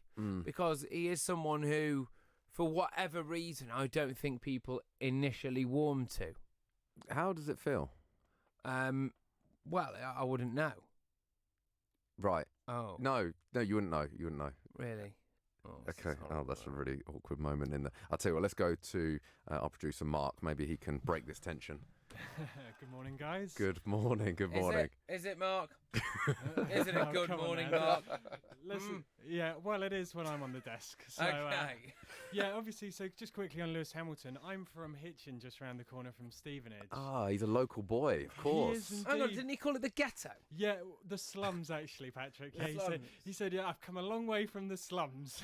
How is it in the slums? You know, it's such a tough existence. I can't say it's not the nicest place in the world, Stevenage. See, I'm ousted from there now for saying that. But it's far from a slum, having been on some of the holidays I've been to and seen. We once went to Benetton. That's a slum. Exactly, yeah. Actually, I just wanted to ask Rich, actually. I was watching the Charlton game. Massive Charlton fan myself, so it's been a tough few years, of course. I was watching the Charlton game yesterday. I don't know if you saw it. Yeah, Rich. Did you see the penalty from Paul Gallagher What do you make of that technique? How would you defend against that? Well, I didn't. He scored past me.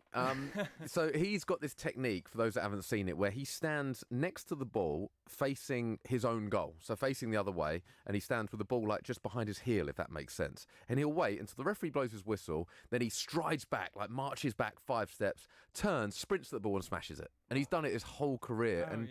Where it's quite clever and where goalkeepers don't like it is that you'll always look for little cues. When someone puts the ball down, if they're not the most intelligent, they will subconsciously line up the mitre sign to the corner they're going and stuff like that. So I would always look for little cues from strikers, and because I was more intelligent than most, then I'd make a lot of saves because of it. So it was annoying when you had someone like Paul Gallagher do that, because you can't see him and you don't know what he's thinking, where he's looking, and you have to make a split-second decision, and more often than not he scores. Yeah, I've actually seen you play twice as well, Rich, against Charlton. 2 great games. Well, what can I say? Yeah, this is why we brought Mark on. Do you want to get involved, Patrick, as well? Go on, just tell us how those games went, Mark. Well, actually, in those 2 games, you did concede 4 goals across the 2 games. Yeah, both 2-2s, one in the Premier League at Vicarage Road. Yeah, that's true. I think Darren Ambrose scored in that one. Second one, one of your defenders headed through his own net as well. So not really your fault, that one. No, I had a couple of... Yeah, do you know what? I played Charlton more than any other team. Do you know that? Yeah, Charlton and Preston. I love playing at Charlton, though. The Valley, it's love the atmosphere. When it gets rocky there, now things are going better again, although disappointing result for them yesterday, of course. But now things are going better for them again.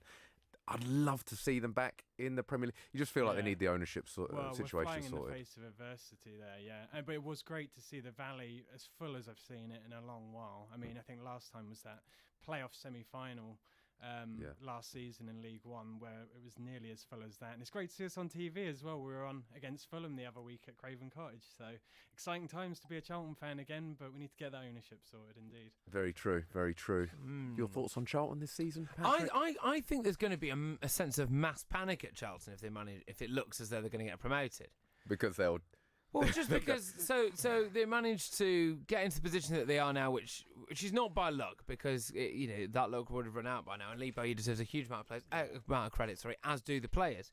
But I mean, they're going to set records for worst team ever in the Premier League if they get up there. Well, that's quite a statement, that, Patrick. I wish we could explore this a bit more. What's going to happen is, just quickly, the owner is going to allow them to get promoted. Yeah. He's going to just take the 100 mil, and that's it. Hello, John. I was looking for a better electricity deal from the parents. Whoa! Look how much saturated fat is in these chocolate biscuits. It's surprising how much is in our food and drinks. For us kids, eating too much saturated fat can lead to harmful fat building up inside, which we can't see, increasing the risk of heart disease or stroke when we get older. So be food smart. Download the free Change for Life food scanner app and start making healthier choices today. There are many things a mother can pass on to her baby. Her smile, her eye colour, and her immunity to whooping cough.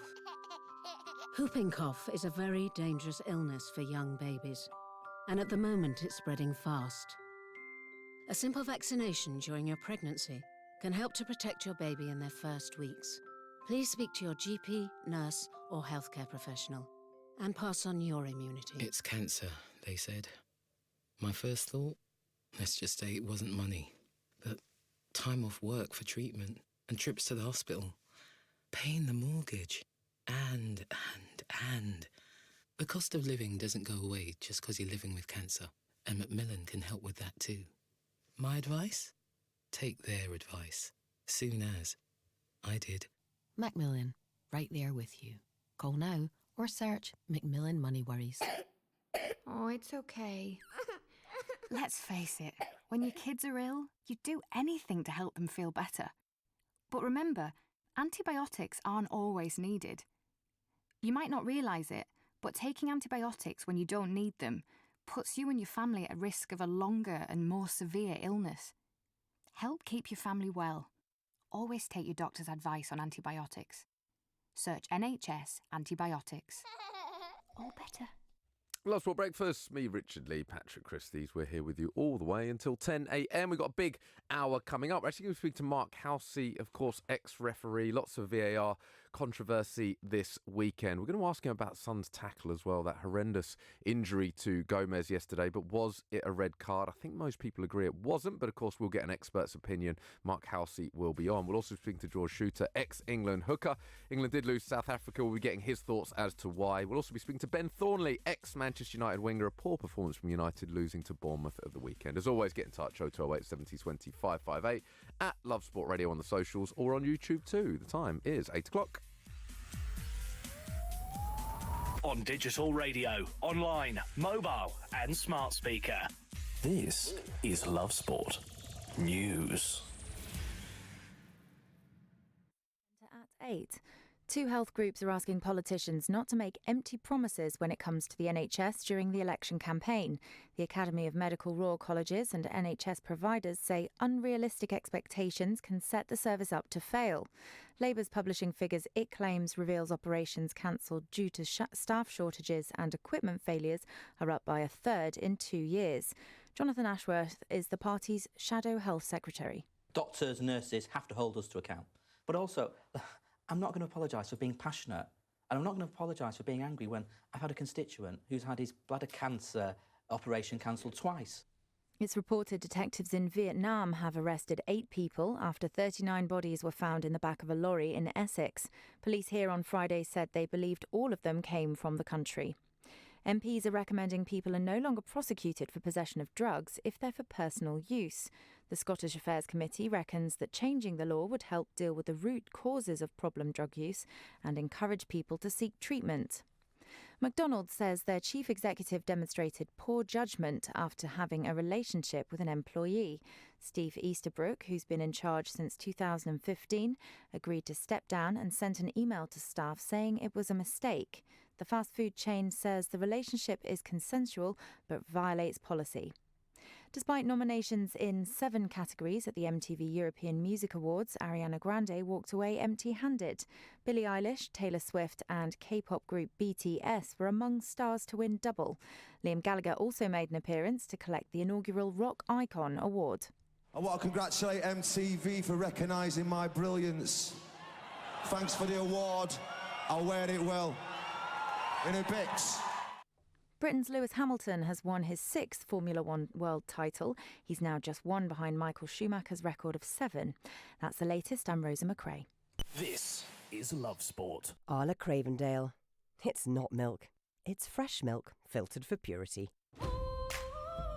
Arla Cravendale's legal department would like to point out that Arla Cravendale is milk, and as such is not subject to terms and conditions, but most certainly subject to a filtering process, which makes it pure, longer-lasting, and unquestionably fresh milk of the most delicious kind. So, yes, in one sense it's not milk, but in every other sense it categorically is milk, because it's milk from cows, although it's filtered afterwards, making Arla Cravendale not any ordinary milk, but rather a pure, filtered milk that, for legal purposes, is most definitely fresh milk that's been filtered for purity.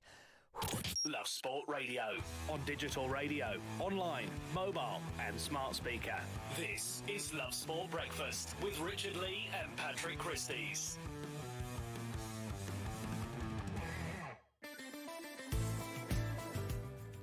Morning, Love Sport Breakfast, Love Sport Radio. Me, Richard Lee, Patrick Christys here with you until 10 a.m. Let's touch on those headlines this morning. We're going to be discussing the England Rugby World Cup final. Of course, we did lose to the Springboks in a heavy defeat. We're going to be going through each player very, very shortly. Another weekend of Premier League action, another weekend of VAR controversy. Lewis Hamilton wins his 6th F1 title in Austin. Andre Gomez's injury overshadows the Sunday afternoon clash between Everton and Spurs. And England suffer first loss in 7 T20 matches as New Zealand levelled the series 1-1. I am, of course, joined by the one, the only, the irresistible Mr. Patrick Christys. Hello, gorgeous. Hello, how are we? Yeah, not too good, man, not too good. We built England up, didn't we? We put them on this pedestal. We thought we were going to see them conquer the world in a way that is eerily reminiscent of our colonial history.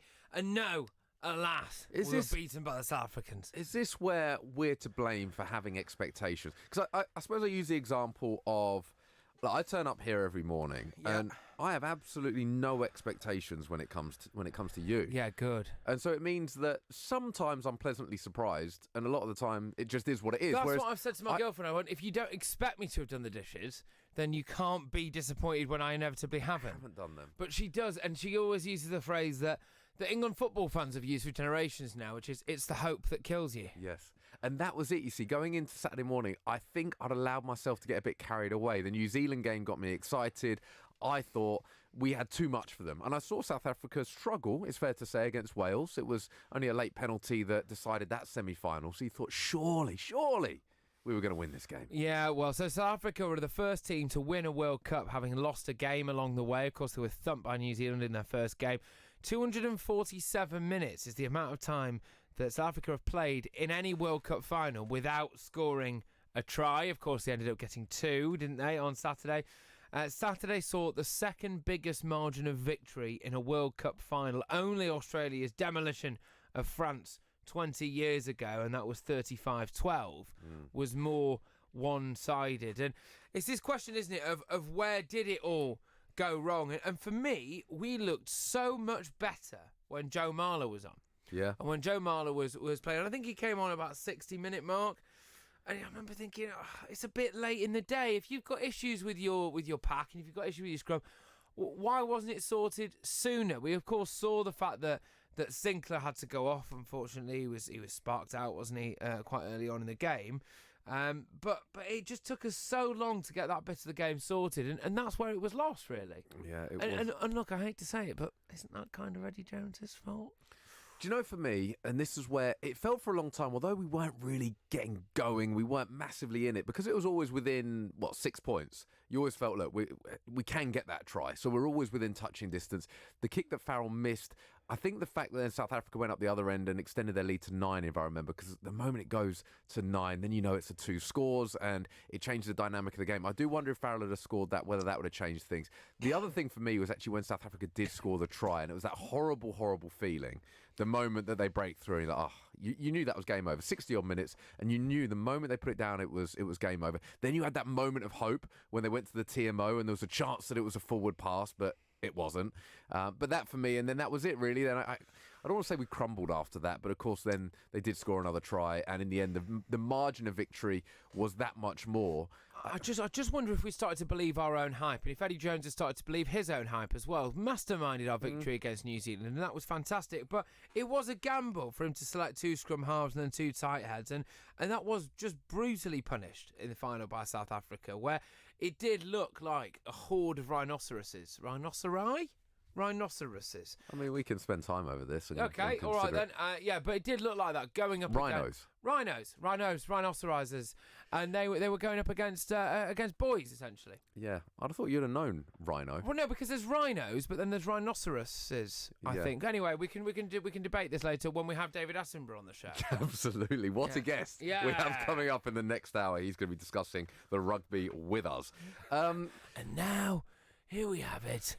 Kyle Sinclair with the ball, running like a hippo with a smack bottom. Look at him go. It's majestic. Oh, dear. Right. I want to talk a bit of football.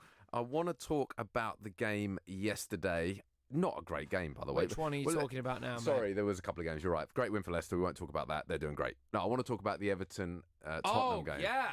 Which, by the way, I know we're going to talk about the Gomez injury, but the game was dreadful for a large part or a large period. The first half an hour, I'm watching 2 very, very average teams play. And these are 2 teams that, in terms of budget, are top 6 teams. I think Everton might be 7th in terms of budget, I want to say. But certainly Tottenham are a top 6 team when it comes to budget. Watching the game of football is really, really poor. And it just seems like 2 teams that are devoid of confidence at the moment. I want to touch on the injury. I mean, horrendous injury. What do you make of the fact that one of the papers, The Sun, have actually shown the picture of his ankle effectively being at a right angle? Are you okay with that? I don't think any other paper's done it. I'm absolutely fine with that. I don't know why. Are you I don't not? like it. No, I don't. I just think that it's. I don't know. It's just. Do we need to? I don't need to see it. I don't think that it was necessary. I think every other paper has gone down the route of showing his face and the agony that he's in. But the Sun are the only ones that have actually shown the moment where you can see his foot is effectively at a right angle. Yeah. Well, I'm sorry, but I mean, really, is this the world we live in? We know he's broken his ankle. We know what that looks like. Show us. It's a broken ankle, mate. It's not D-Day. I don't want to see that. Oh, come on. You are snowflake culture, mate. I'm not snowflake. That's I don't want to see that. I don't want to see that. Do we need a safe space for Rich because someone's got a dodgy ankle? I don't want to see that. Why Do you know, not? I'll be interested to know what you guys think. 0208 70 25 58. Get in touch on broken YouTube as well. ankle, It's a mate. yeah, but it's not something you need to see. By the way, the amount of people in the front row, did you see the looks on their faces? There'll be a lot of people having nightmares last night. No, about the broken ankle. Oh. Yeah. It was... What a horrible moment. Look, by the way, son, and he was in absolute bits afterwards. It I was horrendous. wondering whether or not, because they delayed showing the replay, because clearly you saw it was a bad tackle, you saw the panic, and then the camera was just on the player Gomez, and then you did, of course, get a glimpse of his foot kind of dangling down there. And then they didn't show the replay of the actual tackle with good reason for quite a while. But I was looking for that look on Son's face as to whether or not this was a Vinnie Jones-esque tackle that he now deeply regrets, hence why he's inconsolable, or whether it was a mistake. And clearly it was just a mistake. But yeah, he was in pieces. The big thing for me is, though, and I know this sounds a bit insensitive, which for me is kind of par for the course, but it wasn't a sending off. It wasn't. And Spurs should appeal it. It wasn't sending off. Do you know what I was saying? Actually, I'll relate to a story that I've got. So, in fact, funnily enough, against Charlton. I was against Charlton. Playing against Charlton, 0-0, 70 minutes, and ball played through. I come out to clear it. I collide with my defender. The defender goes down on the floor, and he's having a fit on the floor. An actual fit. Actual fit. His eyes are in the back of his head, and I'm panicking. The doctor comes on, and all of a sudden, all the medical staff come on, and there's huge panic. There's like 20 minutes to go. I'm like, Doc, is he all right? Is he all right? And he's like, that doesn't look good, doesn't look good. Could be bleeding on the brain, could be... And he starts telling me all this stuff. You can imagine then, for the last 20 minutes of the game, I'm thinking, I've just killed a guy. And in the end, we lost. I think Bradley Wright Phillips scored, lost 1-0. And I remember going in afterwards. By the way, the next day, absolutely fine. No problem whatsoever. I don't think it was even a concussion. But yeah. the point being, I suppose, for those players on the pitch at that moment, having seen that, to then have to play the last 15, 20 minutes, horrendous for Gomez. And, of course, we'll wish him well and hope that he does get a full recovery. Of course, players have recovered from similar things before, so we hope that it's one where he is able to make a full recovery. But, again, in that moment, it was so heated as well, so vile at Everton at the moment, given how the fans feel towards the manager, feel towards the team. It was so emotional there anyway. It must have just been a really toxic atmosphere to be part of. You'd have thought so. That just story you told there reminds me of like when you Google your symptoms and it comes up and it's like, oh, it's the common cold. Or it's full-blown Ebola! Oh, gosh. Right, okay, well, I've just got a little bit of a tightness here. Got a sniffle. Probably indigestion. Or a massive heart attack! Right. Oh, gosh, I don't know what to do with this now. Yeah, panic. Yeah. But there are a couple of standout instances for me in that game. First and foremost, isn't VAR there to stop dodgy sendings off? Shouldn't it have been used in the Son case? And also, of course, isn't it there to give penalties for handballs? Well, didn't the ball hit Dele Alli on his hand in their own penalty box? Shouldn't Everton feel very aggrieved from that perspective? It'll be interesting to see what Spurs do now. I'm not aware at the minute as to whether or not they have actually appealed against Son's red card. I'm not seeing anything that they have so far, although maybe in the next hour or so they will. But yeah, VAR again, just getting two big decisions there wrong. Yeah, well, we're going to speak to Mark Housey, ex-referee, shortly, so no doubt we'll ask him about that. Interestingly, Mark Clattenburg said he understood why his son saw red and that perhaps Aurea should have too. I mean, Have you ever heard Mark Clattenburg speak? Yes. Very Geordie, isn't it? Very, yes. Do you think that's got anything to do with anything? No, it's just a real surprise to me. Yeah, okay. Well, It just doesn't look Geordie. I thought someone had dubbed over him. It's funny when you look at people and you try and guess where they're from, what kind of accent they'd have. But you're right, he doesn't look Geordie. And I don't know if that's a positive or a negative, I don't know. I watched a documentary it's on Channel 4, and it's about refugees that have just arrived at various parts of the UK and how they settle in. Right, and one of them was this Syrian family who barely spoke a word of English. And you're looking at it and you're listening to them and you go, right. And then they're in Newcastle. And then they go around to one of the neighbours and they ask him how he feels about the fact that a family of refugees have come around. And he's speaking in English with a Geordie accent. And they gave him subtitles. Yeah. Do you know, name some people. I'll tell you who looks like you would guess where they come from. Robbie Fowler looks like he's from Liverpool. Yes, that's true. Jamie Carragher. Yeah, looks like he's from Liverpool. Gary Neville. Oh, he's Manchester all day. Yeah, all absolutely. Day. Yeah, you're right. Paul Scholes? Paul Scholes just looks like the kind of miserable bloke that if he wasn't a Premier League footballer, he would have spent most of his life in a betting shop with nicotine-stained fingers. Do you think? Yeah, absolutely. I always think Paul Scholes looks Scottish, but then I don't know whether that's just because I think everyone that's ginger looks Scottish. Right, I don't know. It's a okay. real generalisation. Well, look, hey, if you've got any more lazy stereotypes, then message Let us in. know. 0208 Let us 7020 558. We do, of course, have the Lazy Racial Stereotype Hour, which comes between 9 and 10 every day. We will look forward to that indeed. Well, look, we're going to speak to Mark Halsey, ex-referee, next. This is Love Sport. You're in leakage, you're in leakage. You're in leakage, you're in leakage. You're in leakage.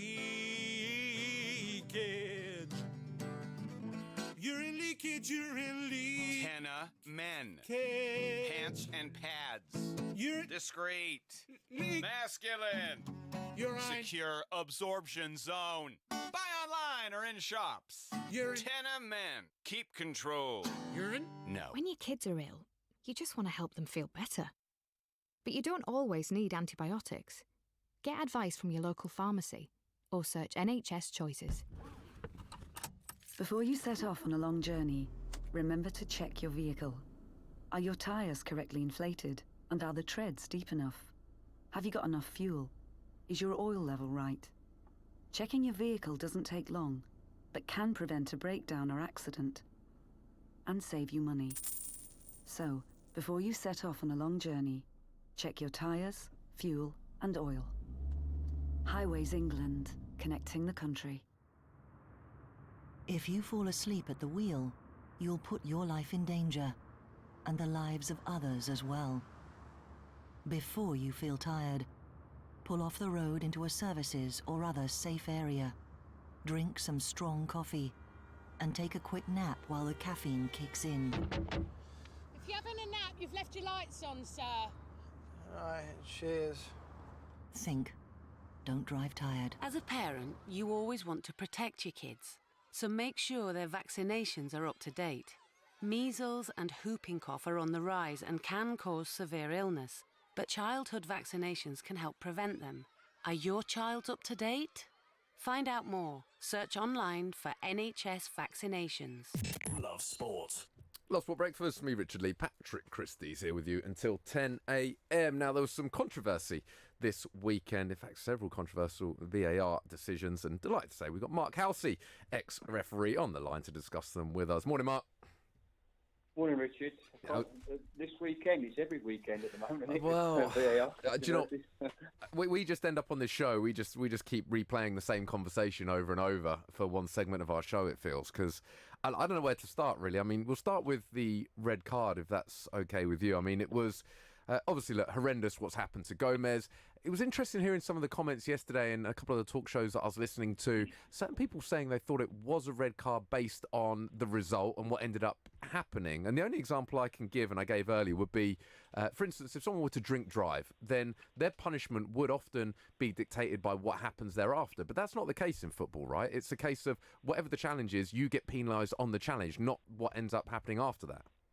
Absolutely. I mean, since when did the laws of the game say the outcome of a foul dictates the appropriate disciplinary action? Now, there's nothing in the laws of the game. In the laws of the game, it's either a reckless challenge, which is a cautionable offence, yellow card, or a challenge that endangers the player's safety with excessive force and brutality. Okay? Now, listen, I was in agreement with Martin Atkinson in the first instance where he's got his yellow card out. He's going to caution the player for reckless challenge and stopping a promising attack. And then I think human nature takes over, doesn't it? I think in the situation where, all of a sudden all the players are shocked, the fans are up, and Martin goes over, he sees the extent of the injury, and then he changes his mind and gives a red card. Now, I think we all would have done that. I think everybody would have done that. But looking at its challenge in itself, it's not a red card challenge. So where do we go from here? In fact, I want to ask you about, there's a couple of other decisions in that game as well, potential penalty, potential handball as well. Were they the right decisions? Yeah, listen, it's like beating the drum with me. We've got to follow the IFAB protocol, and the referee has to make the final decision by viewing the monitors. And if the Premier League and the PGA are not going to follow that, then the IFAB should get involved in FIFA and revoke the licence to use VAR. Now, Mike Riley's on about it's taking too long if the referee goes to the monitor. I'm sorry, I don't agree with that. You look at the handball situation yesterday with Dele Alli. 3 minutes, 10 seconds it took. Now, if it's taking 3 minutes, 10 seconds, it's not a clear and obvious error. Now, I'm one of these. Was that a deliberate act by Dele Alli? I've got to say, some will say yes, some will say no. Okay? So you have to go with the on-field referee with that situation. I think it wasn't. It's not a givable penalty in that situation because he's in the air and you need your arms to elevate yourself. And your arms are always in the air. Look at me, his arms are up there as well. So they could have easily hit his arm. So I think in the end on that decision they come to the right outcome. But once again, VAR are getting involved in a situation where it's not a clear and obvious error. That's the problem we've got at the moment, Richard. We're getting involved where we shouldn't be getting involved. It's not difficult. It is not difficult to implement VAR if it's done correctly. No, look, exactly. And VAR actually does remind me of a friend who pops up regularly on this show called Mad Gaz, who gets involved himself in a lot of situations that he shouldn't do, especially on a night out, right? And you end up holding Mad Gaz back, and he never gets them right. He never gets them right, and you could show him replays and replays of this situation. He wades in every single time, and he's incorrect. But Jurgen Klopp made a point at the weekend, which was that eventually this is going to cost the manager their job because if they get unlucky with a few VAR decisions, then they could be out the door. That's the nature of the game. Do you think there is a risk, actually, that managers or ex-managers are just going to start suing, like VAR and things like that? Because if they can prove that this should have been given and it wasn't, is that not an added risk with this? Well, listen, he's spot on. I mean, Silva could have lost his job last week at Brighton, couldn't he? On that penalty, which, once again, in my opinion, wasn't a penalty. Why did VAR get involved? I mean, if it's taking minute, 2 minutes, 2.5 minutes, like I said, okay, to come to prove there was a bit of contact, then it's not a penalty or it's not a sending off. Now, if we look at Watford's penalty against Tottenham, where Dele Alli went down in the box, now everyone could see the referees made a clear and obvious error on the first viewing. Okay, the first viewing. So that's easy. That's easy for the VAR to come in and give and help the referee. Go and look at the monitor. Referee would look at the monitor and give a penalty straight away. Okay. Now, if we go to the one on Saturday at Watford with Dele Alli again against Chelsea, for me, I thought Anthony Taylor got that absolutely spot on. Why has Mike Dean got involved? It's taken an age and several looks at different angles, slow motion, and then he says it's a penalty. Now, for me, no, he should not have got involved. So you're absolutely spot on. Managers are going to lose their jobs over the way that the PGMOL have implemented VAR, and that's not what it's there for. It's there for the clear and obvious errors and serious incidents missed. Now, what would be wrong for, say, yesterday? Okay, with the Son challenge, VAR didn't get involved. They didn't get involved because of what happened, the consequences of that challenge. They didn't get involved, so they left it alone. But if you're saying, well, VAR's there for a serious error, a clear and obvious error, you could argue that was a clear and obvious error by Martin Atkinson. And why did they not say, well, look, Martin, go over, look at the monitor and see what you feel in that challenge? Because we don't feel that challenge is a red card. So recommend a review. So you go over, you look at that challenge in its entirety, okay? So you look at that and you're thinking, cool, I've overreacted here. This I was right in the first place. This is not a red card challenge. And then, you get that thinking time. You go over, you pull the captains, you pull the managers. And on this situation, it's a one-off situation, this sort of challenge. Invite the managers just on this occasion, just to view that monitor and say, look, listen, this challenge really didn't warrant a red card. So everybody then can see that it's not a red card, just to sell the decision. You've got to say that VAR getting involved when they shouldn't, and then not getting involved when they should. Well, we've seen that from day one. You're right. I want to go back to the one you just touched on there, because I watched the game, Watford-Chelsea, and Chelsea absolutely dominated the game, and then this decision almost turned things. Watford nearly get an equaliser at the end. But it was one where, of course, it wasn't given initially, and my first thought was, Dele Alli's made a lot of that. Then you see it again and again and again. They must have shown it 20 times, from different angles. But then I was going to say, it was almost it's a tough one because look, there is contact. There's not enough for him to go down in the way that he did. Similar to Son, the way he went down as well. So it's that kind of one in the middle somewhere where, again, it's so subjective, where some give it, some don't. So that goes back to the whole clear and obvious. What's the answer, though, on that? Where, look, there was some contact. So I can see why, in the end, they've come to the decision that it will be a penalty. But similarly, it wasn't enough for a penalty. Is there that middle ground? Yeah, listen, Richard, as you know, you've played at the highest level for many, many years. It's a contact sport. Not every bit of contact necessarily means it's a foul, free kick, penalty or whatever. And, you know, what annoys me is that when players are fouled or chipped, why don't they just go down naturally and go down straight away? Delafeu goes on, takes 2 or 3 more steps, realises he ain't going to get the ball, and then goes down. Yeah. Now, like you say, if you're looking at it that many times, you stay. It's like cricket. You stay with the on-field decision, okay? Because it's not a clear and obvious error. Do you think the clear and obvious error? The clear and obvious error is the Delafeu at Tottenham. That's the one.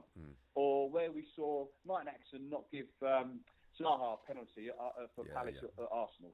That is a clear and obvious error. That's where you get involved. Yeah, I couldn't agree more personally, but part of me wonders whether or not we should start miking up the referees so that the public can, and maybe even people around the stadium actually, a little bit like they do in NFL, can at least hear what's going on and what the decision-making process has been. There is also the option of having the pitch side monitor, which I know you've touched on. I can't understand why we're not doing that. I think that just seems like the right way to go. I think Richard agrees with this. You can't have a referee mic'd up because shot ball language that goes on the field of play. But actually, isn't that a point? Because in rugby they don't do that. You know, now obviously watching the Rugby World Cup, and you think, wow, actually you've got normally like a tiny bloke who looks a bit like a jockey compared to these men mountain who clearly would know 30 different ways to kill him if they decided to, and then they'll come over and go, yeah, very sorry, sir. Yeah, no, I am very sorry, sir. I won't do that again. We need a bit more of that in football, don't we, Mark? Can't we maybe just tell football stop swearing?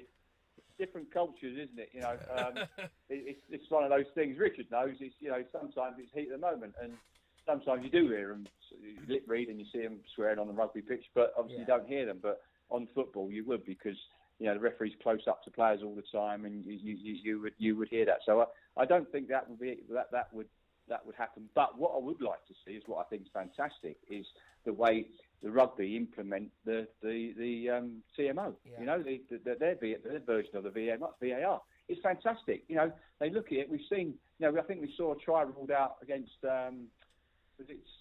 Where the referee the forward pass. Now, the TMO said it was inconclusive. So the referee looks at the big screen with his colleagues and he's saying, no, it's definitely a forward pass. So they rule out the try. I think it was Australia against England, Australia. Now, everybody can see it. Everybody can hear what they're discussing. And I think everybody's forgetting the fans. You know, they're just as important as anybody else. They pay a lot of money to watch football. So, you know, let's show the fans some respect as well and let them know what's going on. So the obvious question, Mark, and by the way, those conversations, I'm sure me and you had one or two of them on the field once upon a time. Oh, certainly. Especially in training, diving about. All the time, do you remember? Yeah, absolutely. Where from here with VAR? What do we do now? I know, by the way, sorry, people don't know, so Mark used to come and train with us at Watford. Yeah, he likes a bit of goalkeeping in his spare time. Very good, actually. Very good. Used to show me up. Yeah, so. I'm still playing now, Richard. I'm playing for a veterans team, so yeah, it's enjoyable. There you go. Yeah, and I didn't like it when you performed better than me in training. That never looked good.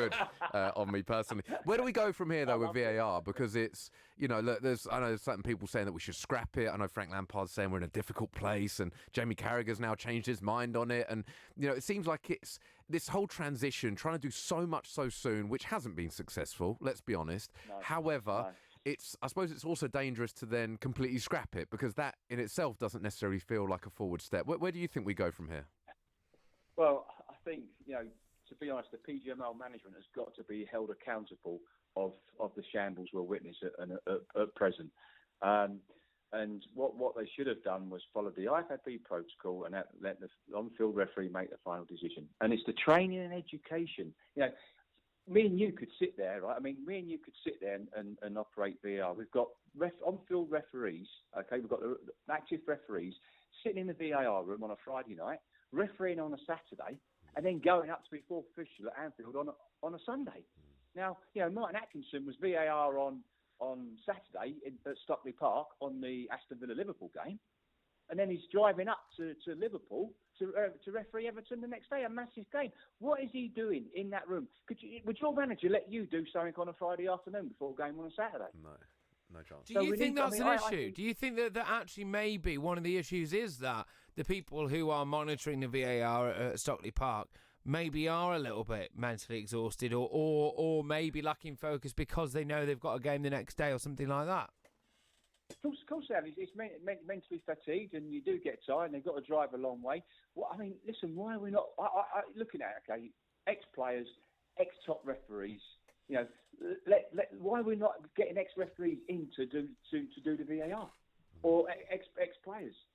Work together. It's the training and education, and I believe there's been a lack. I mean, I talk to officials on are active, and they said it's all over the place. It's all over the place. So if they're saying that, what chance have we got? And it's down to the training and education of the VAR. And it's not difficult. It's not difficult. I could sit there and do VAR, when to get involved, when not to get involved. Yeah.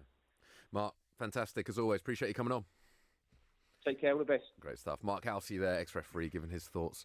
I love how honestly and openly he speaks. Yes, we've had a WhatsApp in. Go on. Rich played at the highest level for many, many years, quotes. Who does Mark Halsey think he's speaking to? Okay, is that an actual message that's come in, or have you just said that? No, it's a message here. From who? It's from our usual producer, Kieran Wellington. Wow. He's off. Yeah. Wow, Kieran. And it's a good job he's off for a week. It might give me a chance to forgive him for that, but I was going to say, I didn't see that WhatsApp come in anywhere, so disappointing. No, well, it must be for you. Yeah. Highest level, thank you very much. But you're used to that. Well, am I? With the disappointment. Well, that part, yeah, maybe from time to time. Yeah. Love sport. Premier League, Championship, and fan shows. 7 days a week. We've got your team covered. Love sport. Travelling abroad can be stressful, and you don't need the added worry of how you'll afford to pay if something goes wrong. Go to price comparison site spokesmansaid.com and find the best deal on your travel insurance to avoid holiday hell. Spokesmansaid.com. Fighting for you, saving you money. You're in leakage, you're in leakage. You're in leakage, you're in leakage. You're in leakage.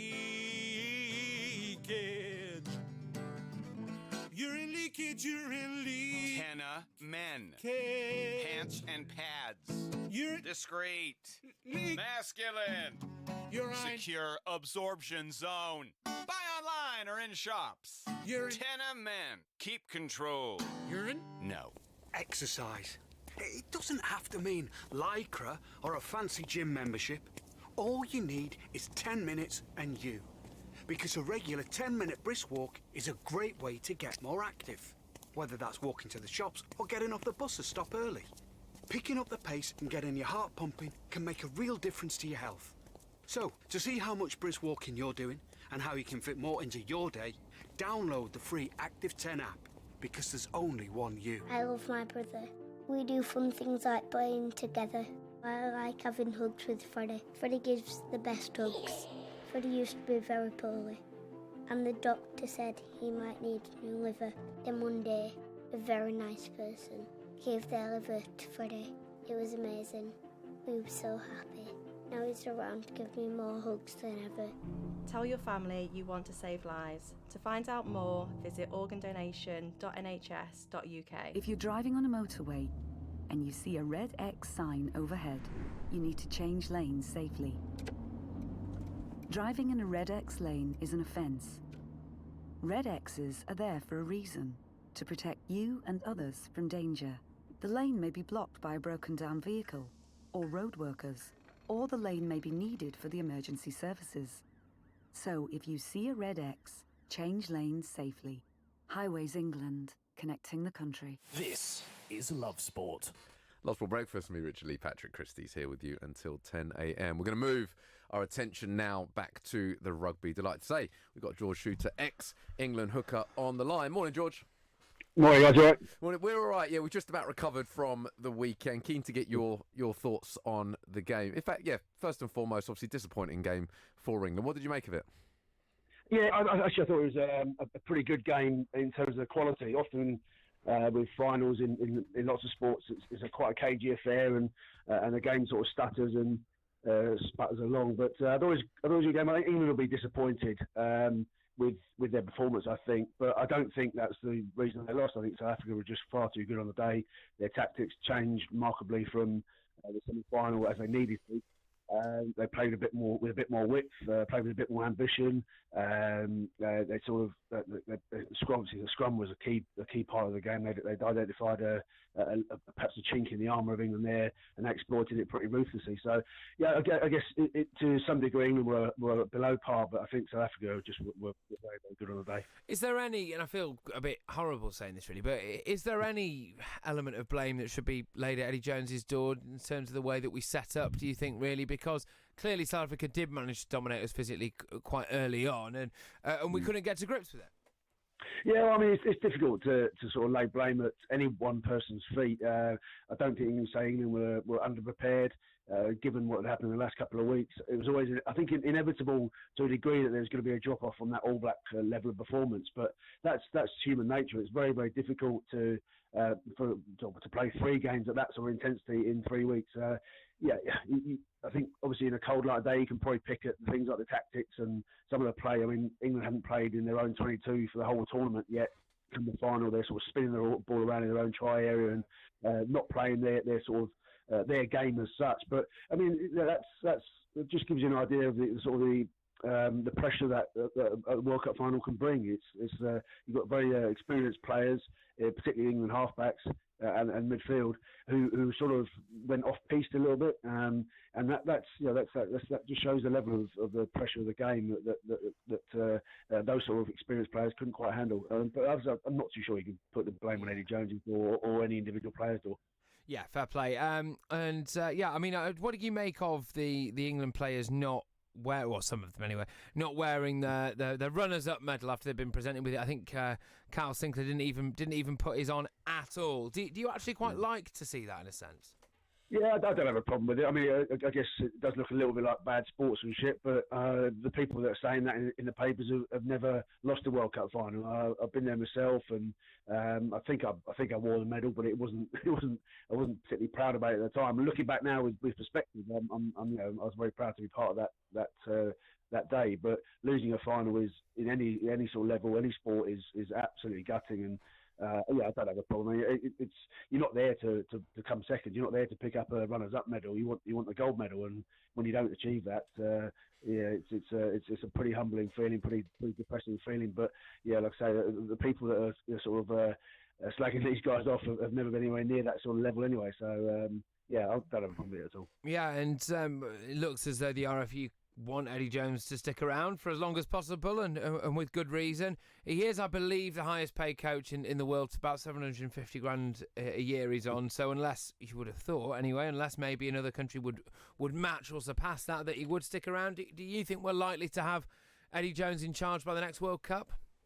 I'm not sure about the next World Cup, but I think they'd be daft to get rid of him right now and start rebuilding with 4 years to go till the next one. I think there needs to be an element of rebuilding, and there will be a few players, for example, who'll be shown the door very politely due to their age and their I think and the need to sort of blood some new players in time for the next World Cup. But I think the mistake England have made in the past, particularly after 2003, was perhaps hanging on to too many players for too long, which meant that we were going sort of 2005, 2006, building up to the 2007 World Cup with far too many players who were either on their way out or perhaps we didn't have a chance to get enough young players in. So, I mean, I could see Eddie Jones sticking around as a bit of a mentor for a couple of years while he grooms the next coach.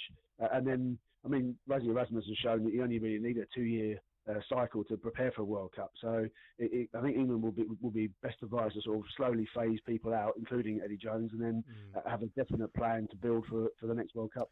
All right, well, look, it's not all doom and gloom here, and I personally, it's Monday morning. I already feel as awful as I think most people in the nation do, so let's just not dwell on that too much. Who were some of the standout players for England for you throughout this tournament? Was there a particular shining light? I mean, I know Tom Curry's getting singled out by a lot of the press. The Mail are giving him a 9.5 out of 10 for this entire tournament. Would you go along with that? Yeah, absolutely. Him and Underhill were an absolute revelation. I think people, including myself, were a little bit sceptical at the beginning whether we should be playing 2 sevens in the back row. That was vindicated. They both had fantastic tournaments. I think Carl Sinclair showed a lot of maturity, which again is something that people had levelled as a weakness of his game, discipline and maturity. I think he had a fantastic tournament, despite the terribly unlucky injury in the final. I mean, that's sort of the stuff of nightmares.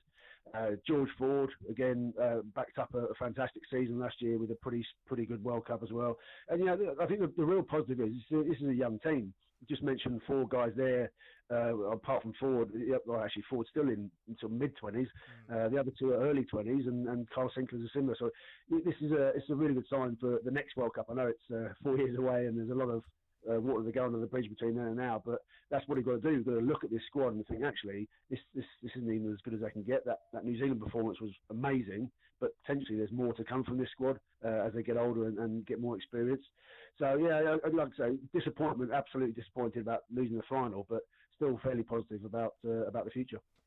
Yeah, well, look, definitely, and I think there's clearly a huge amount to build on, and I just liked the way that it did seem like we went about things in the right way. Eddie Jones obviously doesn't shy away from a verbal scrap in a press conference, does he? And I like that, and then took a lot of the heat off the England players, and the whole tournament itself just seemed like it was really well organised by the Japanese as well. But even though I'm sure we were all gutted watching that result finally come in on Saturday, there was something special about watching what it meant to the South Africans, I felt, and in particular their captain Khaleesi, who was born in, I think it's fair to say, abject poverty actually, and has now gone and he's got the Rugby World Cup in his hands there with his father who'd never made it out of South Africa before.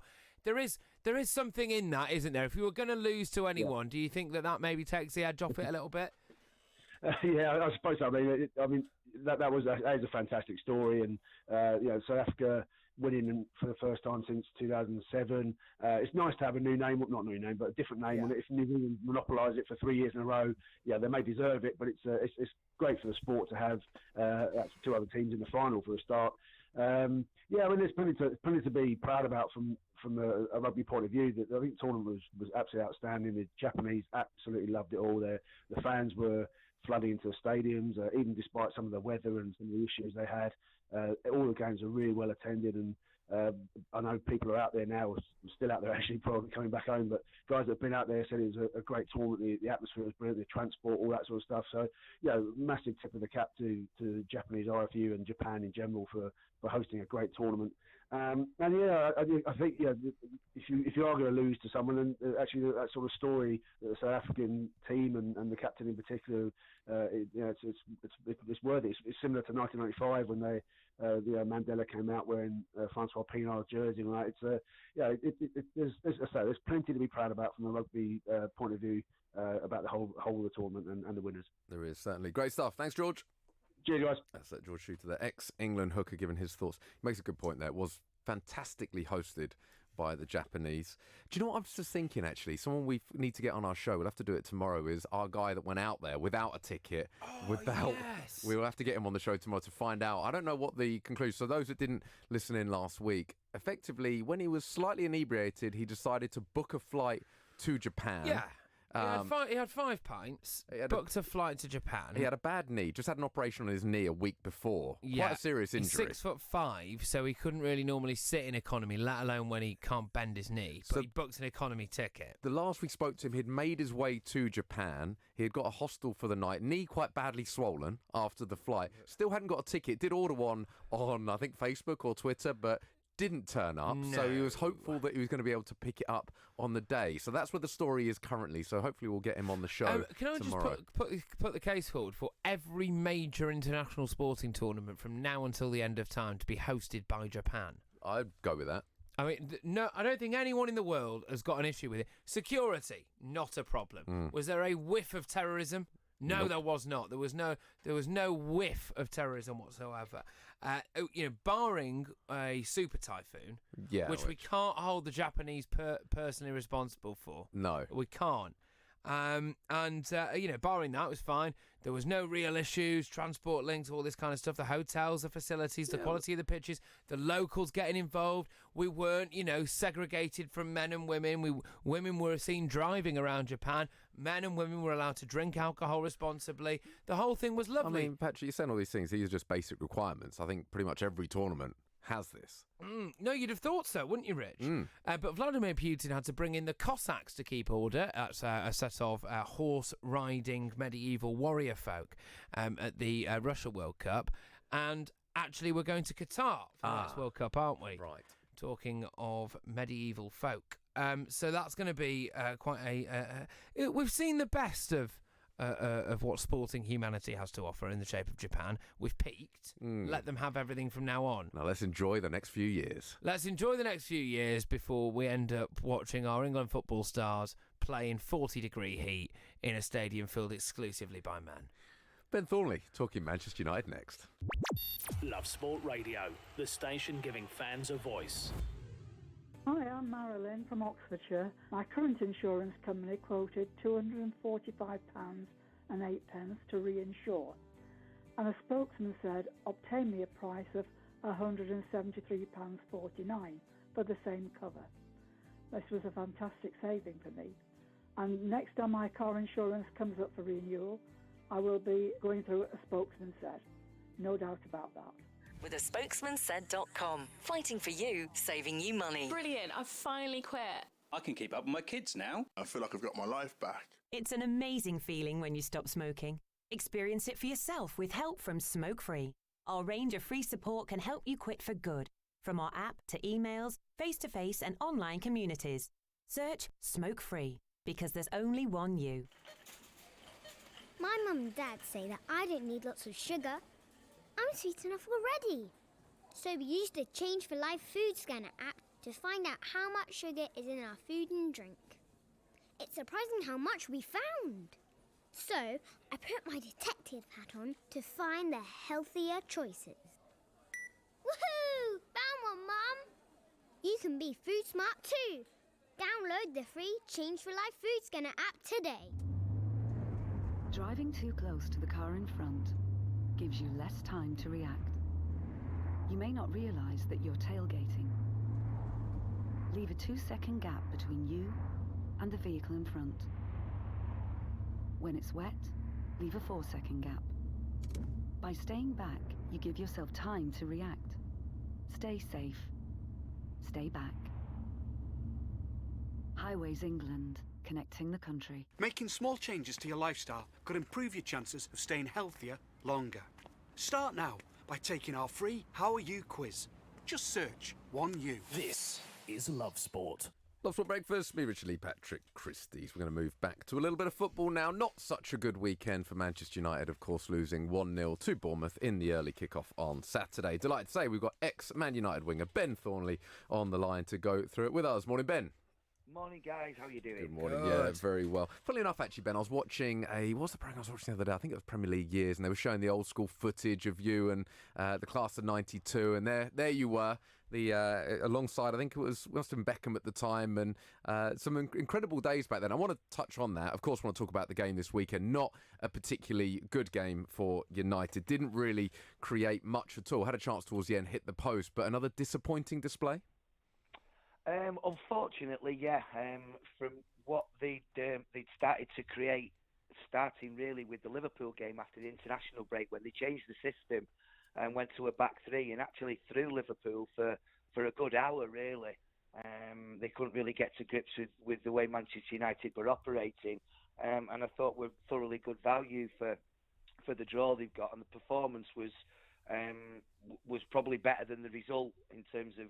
We really needed the points, if you catch my drift. But the performance was there, and then obviously from not having won an away game for such a while, they went to Partizan Belgrade. All right, they're not a great side, but they haven't lost at home in 11 games.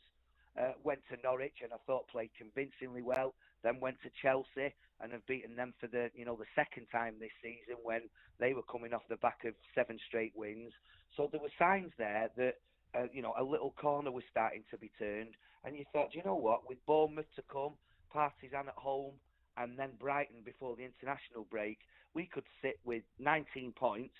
We could have qualified, which we still can, by the way, for the next phase of the Europa League with 2 games to spare.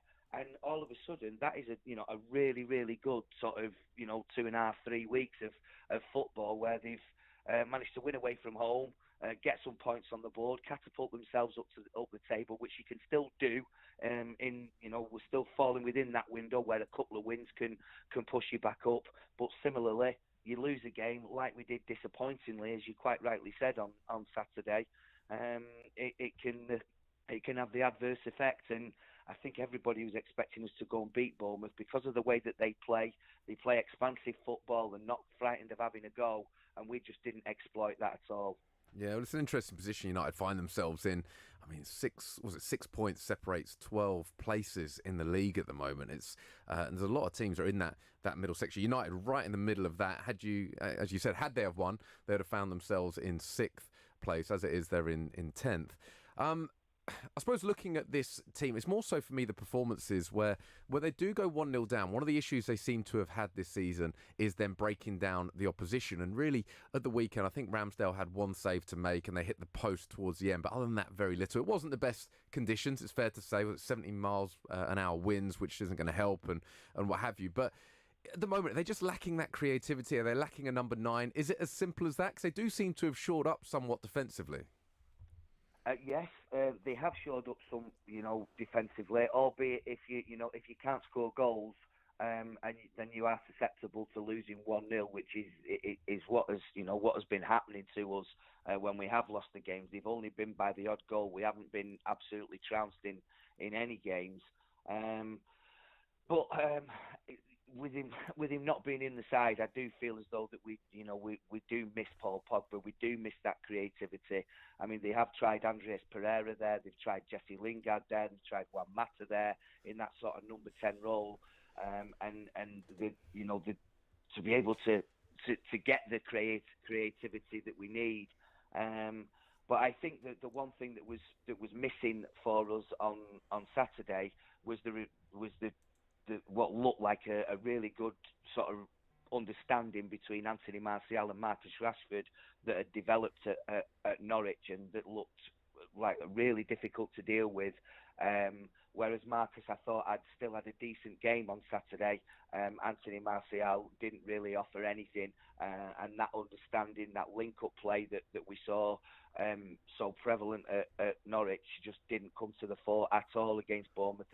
And when you haven't got anybody else sort of on the game, Dan James started the game well. We got in behind Rico, the left back, on a couple of occasions, but then they got to grips with that Bournemouth, and that avenue was closed off, and we didn't really get Dan James in the game after that. And it was a story of a sort of very disappointing game for Manchester United that didn't really see them create much. Yes, we did have the chance that when Mason Greenwood hit the post, and Ramsdale, I think, made 1 or 2 saves where he dived and pushed them out. But we didn't get into the centre of the goal. We didn't use the conditions. There was swirling winds, and we didn't test Aaron Ramsdale anywhere near enough. Yeah, exactly. There was quite a mean but funny meme that was going around on Twitter, which is that a note was passed to Jesse Lingard during the game, and you see him reading it, and the camera zooms in, and it just says, "Stop being so bad at football."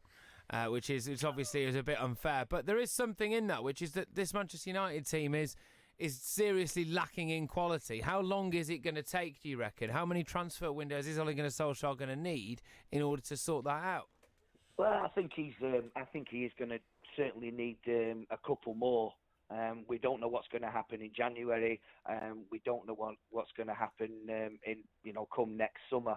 But I think it would only be fair, because you can see the way that that Ollie is trying to go with his football and with the players that he's trying to use, and he's not frightened of introducing youth into the system. We've seen that with Mason Greenwood. We've seen it with Brandon Williams. We've seen it with John Gomez, Garner.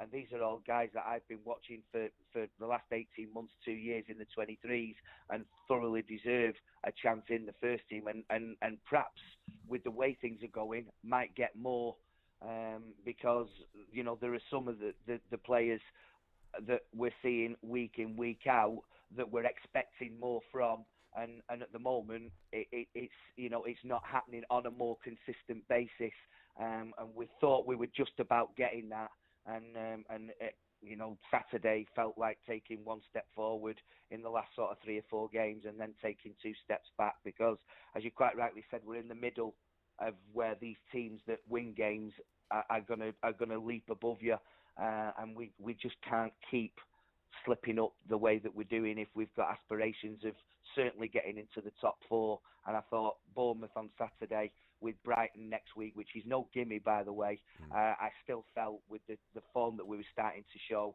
we had a real good chance of going into the international break with 19 points, which is now going to be 16 max, as long as we can do the business against Brighton on Sunday. Yeah, indeed. Great stuff, Ben. Appreciate you joining us.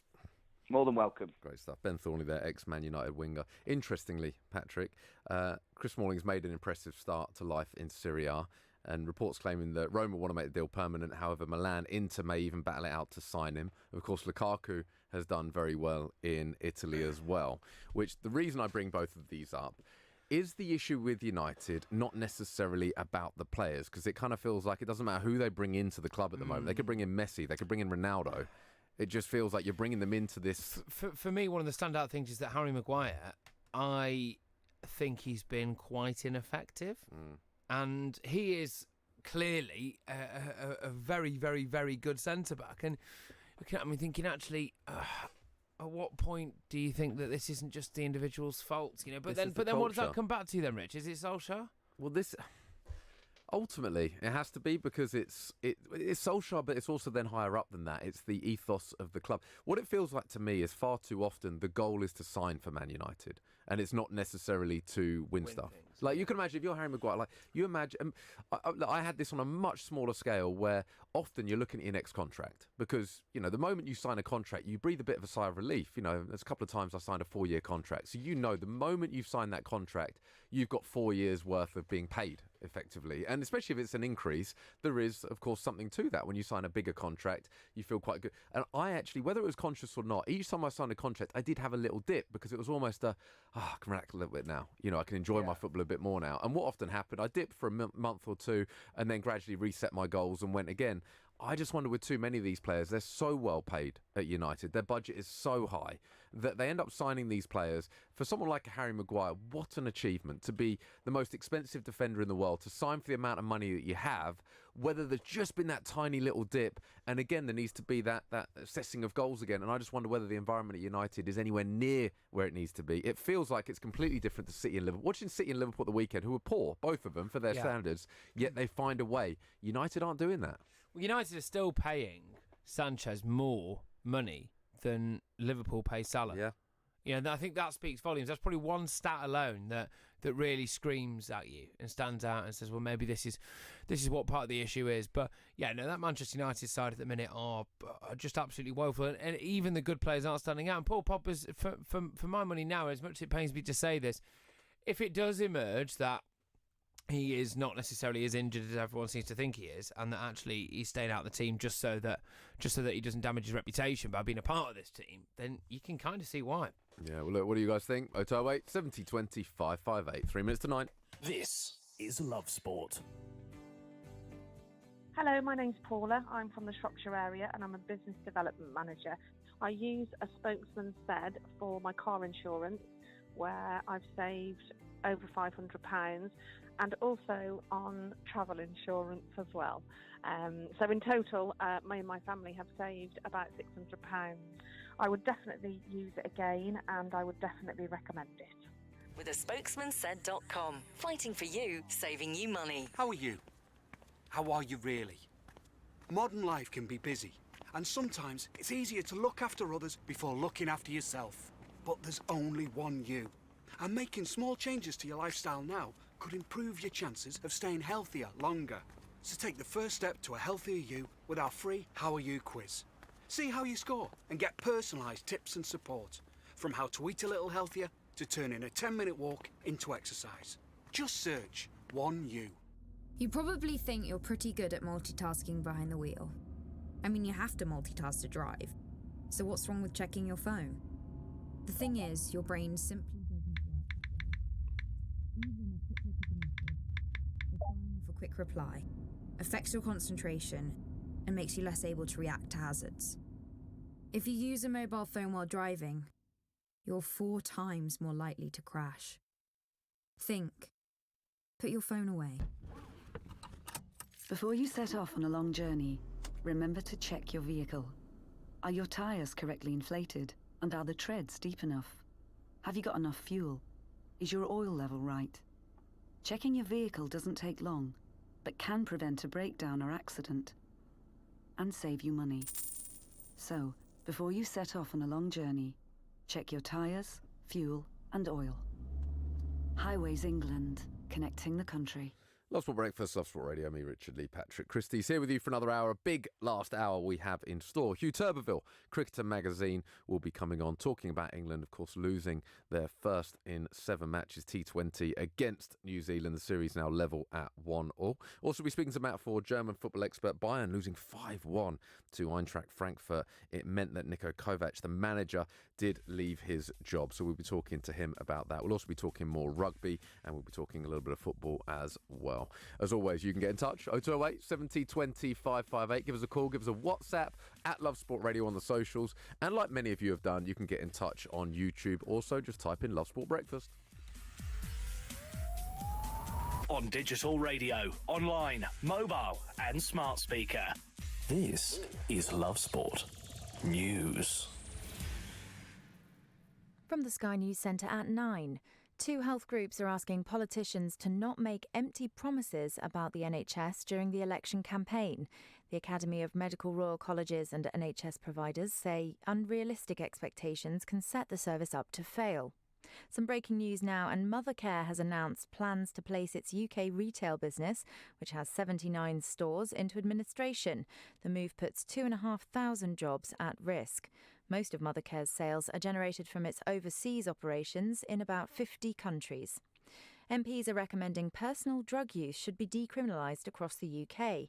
The Scottish Affairs Committee says it could help address the root causes and criticised a Home Office decision to block a proposed safe drug consumption facility in Glasgow. The SNP's Pete Wishart says we should follow the example of Portugal. I think within 5 years, this will be convention. It will be the new normal, and we'll be wondering why on earth were we even thinking about locking up people who may have addiction disorders or any other range of issues. Detectives in Vietnam are reported to have arrested 8 people after 39 bodies were found in the back of a lorry in Essex. British police said on Friday they now believe all of them came from the country. Officers are talking to a number of families as the investigation continues. Despite being up in 7 categories at the MTV European Music Awards last night, Ariana Grande walked away empty-handed. Billie Eilish and Taylor Swift were among stars to win double. Little Mix collected the first prize of the night for the Best UK and Ireland act, and Liam Gallagher also made an appearance to collect the inaugural Rock Icon Award. I want to congratulate MTV for recognising my brilliance. Thanks for the award. I'll wear it well. In a bit. And Britain's Lewis Hamilton has won his 6th Formula One world title. He's now just 1 behind Michael Schumacher's record of 7. That's the latest. I'm Rosa McRae. Love Sport. Barbershop singers from Gloucestershire, with a joint mortgage and a credit card for over a year. Has an Experian credit score of 862, and to his friends he goes by the name of Hugh of Hugh. At Experian, we use your credit history to help find deals that are right for you and only you. Hugh. Experian Limited is a credit broker, not a lender. T's and C's apply. Love Sport Radio. On digital radio, online, mobile and smart speaker. This is Love Sport Breakfast with Richard Lee and Patrick Christys.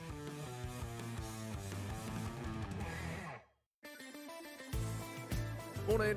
Love Sport Breakfast, Love Sport Radio, me, Richard Lee, Patrick Christys. Let's touch on the headlines this morning. Another weekend of Premier League action, another weekend of VAR controversy. Lewis Hamilton wins his 6th F1 title in Austin. Andre Gomez's injury overshadows the Sunday afternoon clash between Everton and Tottenham, and England suffered their first loss in 7 T20 matches. New Zealand level the series 1-1. And of course, we've got more fallout from England losing the World Cup final to the Springboks. Also, it is myself, Richard Lee, and of course, Mr. Patrick Christys. How are we doing? Yes, I'm very well, thank you. How are you, Rich? Fantastic. Yeah, very well, very well. I want to talk a little bit more about this injury. Of course, Gomez, horrendous injury. For those that have certainly bought the Sun, you will see it on the back of the Sun. It does show the extent of the break, and his ankle effectively is at a right angle. The other papers decide not to show the actual moment itself. Let's hear from Dele Alli on the Sun injury, on Sun after the injury.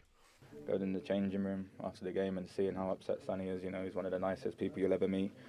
He would never wish to hurt anyone, and obviously I don't know if how involved he was, but he can't even pick his head up. And it was sad to see, tears everywhere. But I think we have to try and pick each other up. He talks about, and I guess it's, you could see visibly how upset Son was. What I would say, but it's not sending off. It is fair to say there was something that happened a couple of minutes before between the two players. I know people have mentioned that, whether that then had an impact on Son making the challenge. It was a silly challenge, I would say that. It was definitely a booking. For me, not a sending off, of course, but it was a silly challenge, a little bit petulant. He was not really anywhere near the ball, and I think that might have played a part as to why he was so upset. Yes, I suppose, but look, it's a question of intent, isn't it? And with the best one in the world, when you looked at the way that Roy Keane ended Alfie Inge Haaland's career, shattering his knee, that was intentional. Yeah. When you look at anything that Vinnie Jones ever did, that was intentional. And that's an interesting point, actually, because Vinnie Jones, for me, and I would never say this to his face because he's absolutely massive, but he was a horrible bloke. Like, I looked at it and I think he approached football in a way that had such a reckless disregard for the way that everybody else earns a living. Yeah. That actually, I think the guy, if he'd put in some of those tackles outside of Wetherspoons at 3 a.m, he'd be serving time. Well, it's funny. I've had this conversation before. The narrative around that particular Wimbledon team was, crazy gang and this, that, the other. I spoke to a few people that said it was absolutely toxic. Like, being part of it and the way in which they approach football, you look at it now, Vinnie Jones would be sent off every game. Literally. Some of the challenges that were going in was so bad. Obviously had records for the quickest booking ever, but he was, and there were players at that time that went out intentionally to hurt people, and that was part of the game. And Son wasn't doing that. Absolutely not. No, and he was absolutely distraught and everything, but it was a silly foul, I would say that. Again, there was no real need to make the challenge. You're never going to win the ball. He was so far away from the ball, but it was like I say, it was just a silly foul. It was one where he's gone to trip him up, which he did. It was then the unfortunate circumstances thereafter, Aurier being in the position he was, and everything that then happened afterwards, you can't necessarily control that. Let's hear from Marco Silva. He spoke about the effect of Gomez's injury on the Everton players. It's a bad moment for us as a group, as a team. Like you said, it's more than a football game. It's the most important thing inside. But now we'll give all the support to André and for his family as well. And we as a group, we have to keep with the togetherness and the spirit we showed after that moment. All the game, but more after that moment as well. I mean, Marco Silva, he must be in a funny place this morning. Obviously, on the back of all that, such an emotion. It's absolutely horrendous, mate. Honestly. Okay.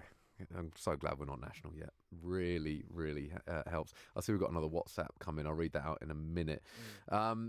He must be in a funny... Well, it was so emotional yesterday. The atmosphere itself was pretty toxic, it's fair to say. It was pretty toxic. It was a lot of negativity towards him, a lot of negativity towards the team. This moment as well is only going to help intensify that. And I wonder where Marco Silva's head is at, because you saw when the moment happened and he's there trying to organise, but at the same time, he's obviously upset with what's happening. A lot of the players are very, very upset at the time. They were 1-0 down at the time as well, so they needed to try and get themselves back in the game. The draw may well have saved his job for another week, potentially, you feel, because he is under so much pressure. Right, look, I'm going to level with you now, Rich. Do players actually really care about this? About what? Your teammate getting a broken ankle. Oh, of course. Do you actually? Yeah, 100%. Why? It's horrendous. If it's one of your mates that breaks their leg in a really bad way and you're there on the pitch and you see someone that you spend every day with and you're you're very close with, more often than not, you will be friends with the majority of your teammates. So, yeah, of course, that will impact, especially during the moment, because it's more, I'll tell you what it is.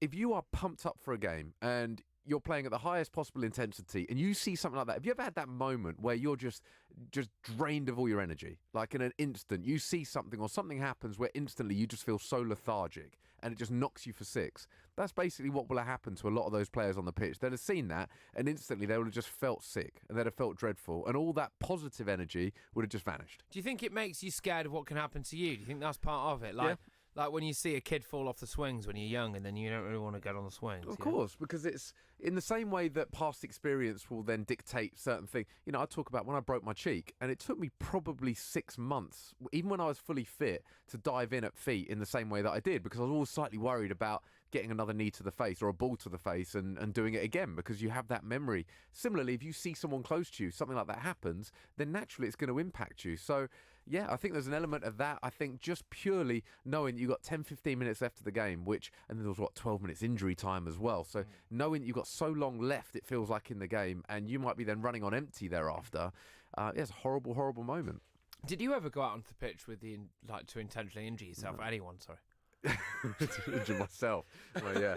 No, I mean, I'd like to say that I think that culture has passed. I mean, you know, we talk, in fact, we did just have a WhatsApp. Thanks for the WhatsApp. Do always leave your name, please. Do appreciate that. But we had the Roy Keane incident, of course, Alfie in Harlem, when he did go out to finish his career. You know, and in fact, he got injured himself, didn't he? Of course, he did. Yeah. You know, and that's, I mean, you could talk about karma, but like to have that, and he was quite proud of talking about that in the book, if I remember rightly, which was a bit, I don't know, I hate that, to be honest. I just think to have that kind of mentality towards someone else, I can't understand. That makes no sense to me, how you can get to that position where you actually want to end someone's career. There's a couple of other famous incidents. Just out of interest, right?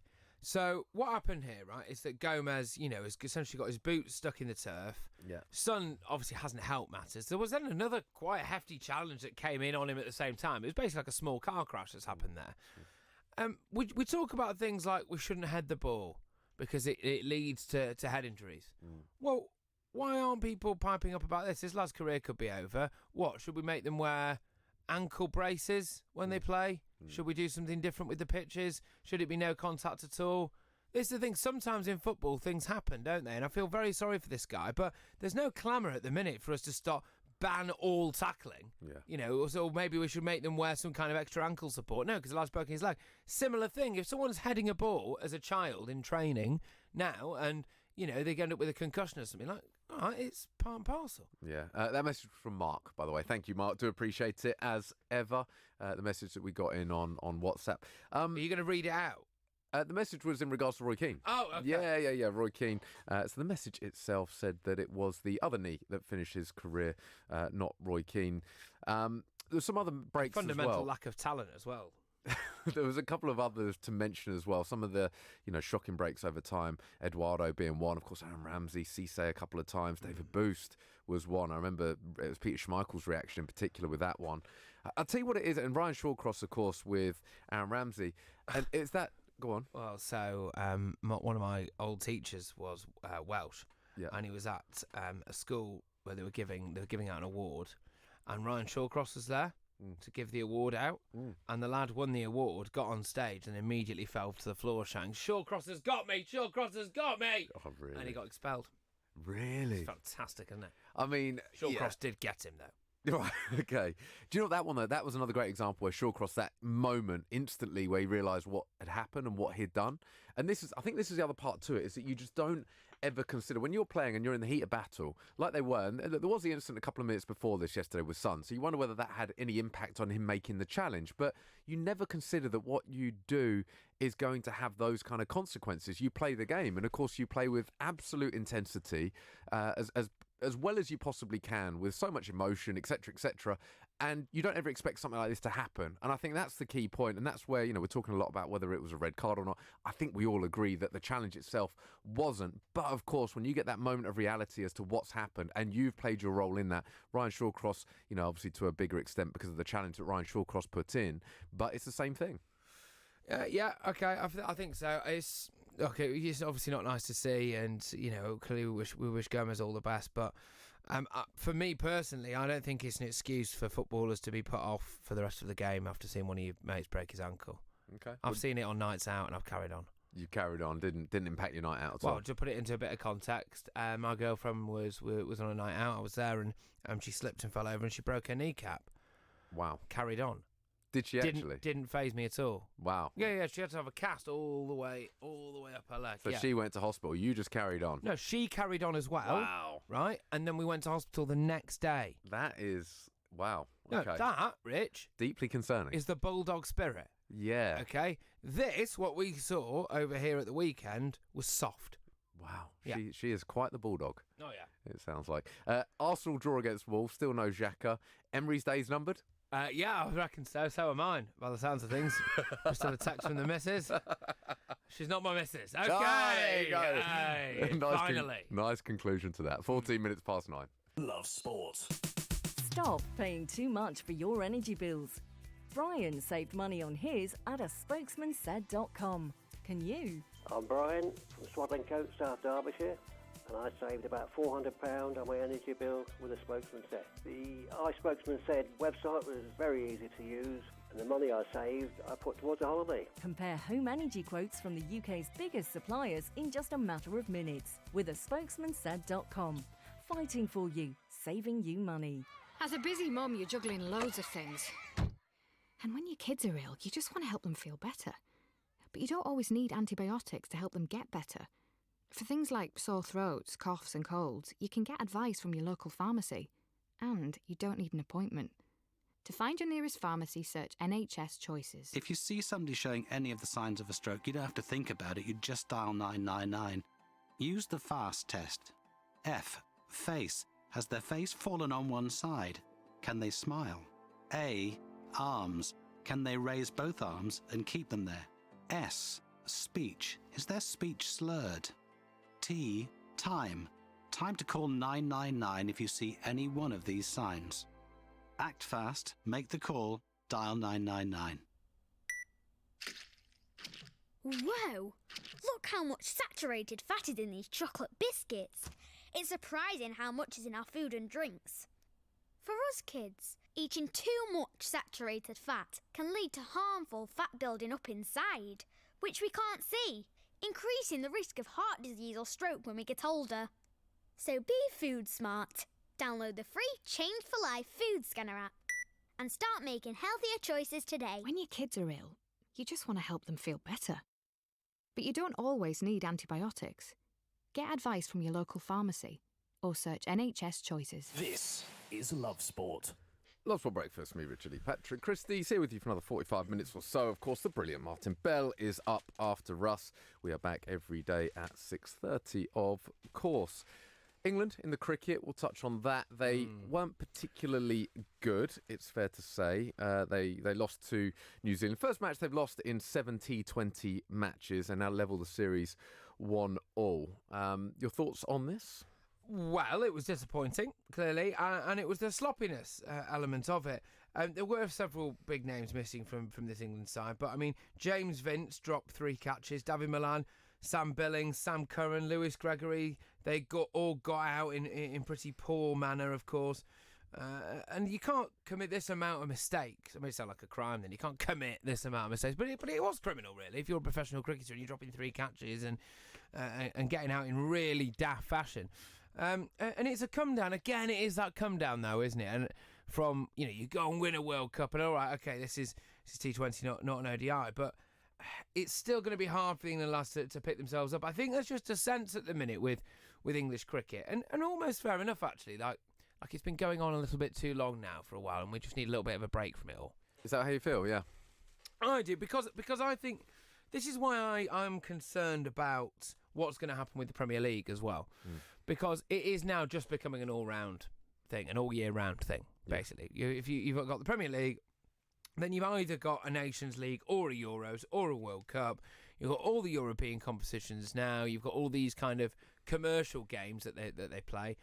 And I worry that we are just going to see a lot of apathy from players. You know, when you talk about the players that are, just getting that money at Manchester United and not really trying. Yeah. Well, can you imagine the amount of fatigue that they must be feeling and people falling out of love with the game? If we had 20 fewer games a season, I reckon Wayne Rooney would still be world class. But he's not. You see that guy checked out, didn't he? Because it was the relentlessness of it. And I feel a little bit like this with cricket now. If it's not the 100, it's the T20, it's the ODI, it's the Test. This England setup, they must just want a bit of a break. Yeah, indeed. Well, look, we have got someone to discuss this with us. Hugh Turville, Cricketer Magazine, the managing editor. Morning, Hugh.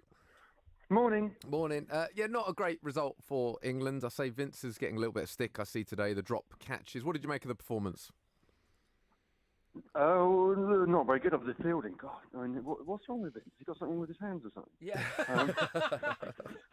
Yeah, it was a bit like but just run our listeners through a bit of it. It certainly wasn't the best day in the field for England, was it? No, I was disappointed for Pat Brown because it was a routine catch in the covers, wasn't it? A nice slower ball from Pat Brown, and then there's no way back after that. 2 overs for 32 or something. So I'm disappointed for him that he hasn't shown what he can do yet, really, has he? I mean, hugely impressive, especially in the not last summer, the summer before. He was amazing, wasn't he? Yeah. And I was looking forward to seeing him shine, but he hasn't so far. Yeah, I mean, they've got six players at home, haven't they? Root, Stokes, Archer, Roy. I'm sure there's others. And then, so it's a weak squad. I know New Zealand are without a few people. I mean, they'd probably settle for 1-1 at this stage of the series, though, wouldn't they? Not terrible. No, fair enough. Do you think that there is a little bit of a come down in terms of just cricket in general in this country after we've obviously had the World Cup, then we've got the Ashes, yeah. and do you think that even the players probably just want a few months where they can just go, right, we can regroup? Yeah, it's a nice little tour, though, isn't it? I like the look of this little tour. I mean, if I was a punter, if I was retired, I'd definitely be out there on this one. 5 T20s and 2 tests. Nice. Yeah. Some nice places they're going to. Yeah, it's a chance to see different players, isn't it? Saqib Mahmood has had a go. Pat Brown's had a go. They haven't tried Banton or Matt Parkinson yet, but it's an opportunity for a few people.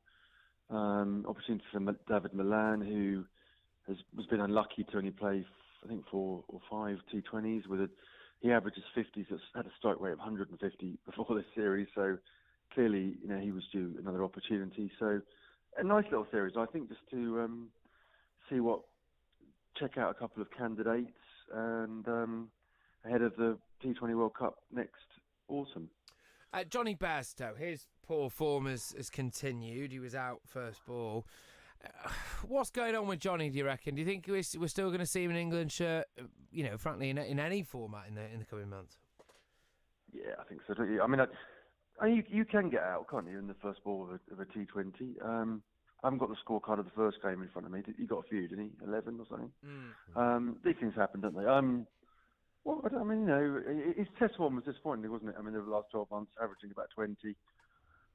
Good player, though, terrific player. I mean, I think he's an exceptional player. I think he's got the talent to come back, definitely. I don't think you can write people off, especially at the age of 30.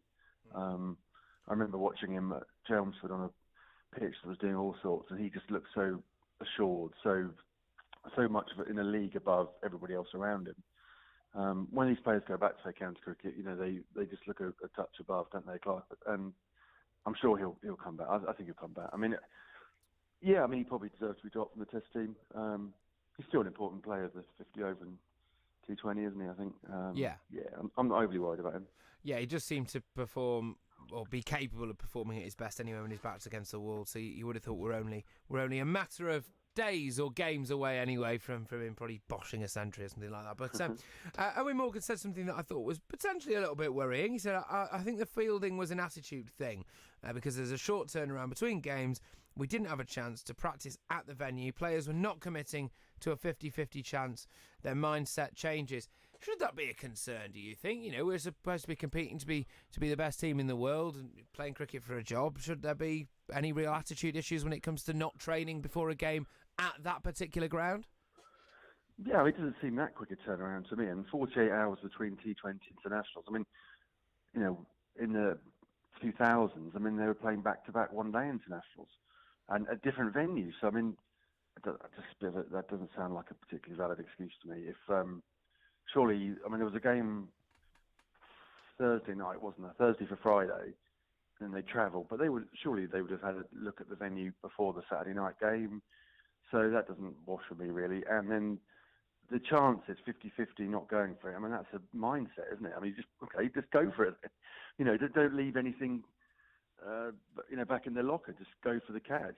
Don't be half-hearted. I mean, I've been a goalie. My son's been a goalie. You know, I tell him, don't be half-hearted or hesitant. Just absolutely go for it. You know, and if you drop it, fine. But certainly don't hold back. Don't do anything half-hearted. That doesn't wash for me. Sorry. No, fair enough. Great stuff, Hugh. Appreciate you joining us. Hugh Turville there, Cricketer Magazine managing editor, giving us his thoughts. Not such a good day for England. Levelled the series at 1 apiece. Patrick, I want to talk a bit of football. We haven't actually touched on the front pages either today, and I know there's one or two bits that I know we're going to get through. In fact, we'll do that shortly, but I do want to talk a little bit of football because it was an interesting week. I haven't really touched much on the top two, and certainly Liverpool, fantastic comeback. Yes. Wasn't a great performance, but 2 goals in the last 3 minutes.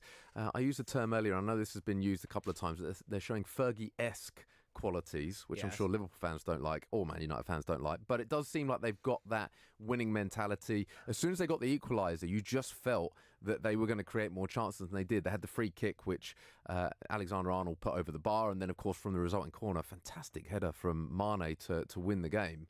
They are showing that winning mentality. Well, there's a piece here by Alan Shearer in The Sun, which I know I can hear the clamours now. People saying it's not worth the paper it's written on. Use it as toilet roll, etc., etc. I will be doing all of that. But first, let's talk about it because he's basically saying that Jurgen Klopp's men have forgotten how to lose. And there's something in that, isn't there? That was what it was at United. You can talk about Fergie and all Fergie time and all this kind of jazz. The reality was there was a crop of players there, really 2 entire generations of United player who didn't really know how to lose. Yeah. And so that means that when you get into the last couple of minutes of a game, if you need 1, if you need 2, you tend to just go and do it.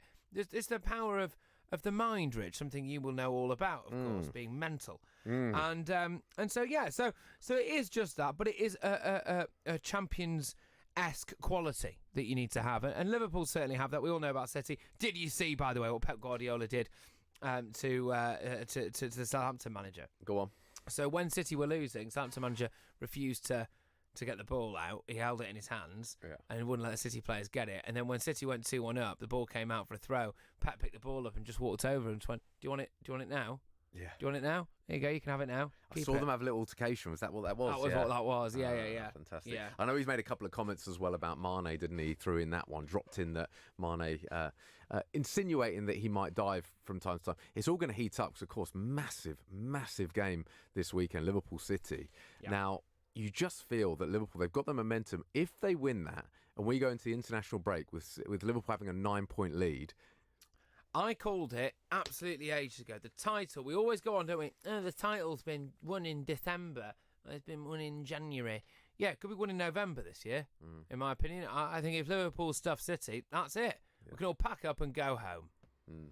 Well, there you go. What do you guys think? As always, 0208 70 20 558. We're going to touch on some front pages next. This is Love Sport. You're in leakage, you're in leakage. You're in leakage, you're in leakage. You're in leakage. You're in leakage, you're in leakage. Kenna men. Pants and pads. You're discreet. Masculine. You're secure absorption zone. Buy online or in shops. You're Tenna men. Keep control. Urine? No. Can you save money on your car insurance?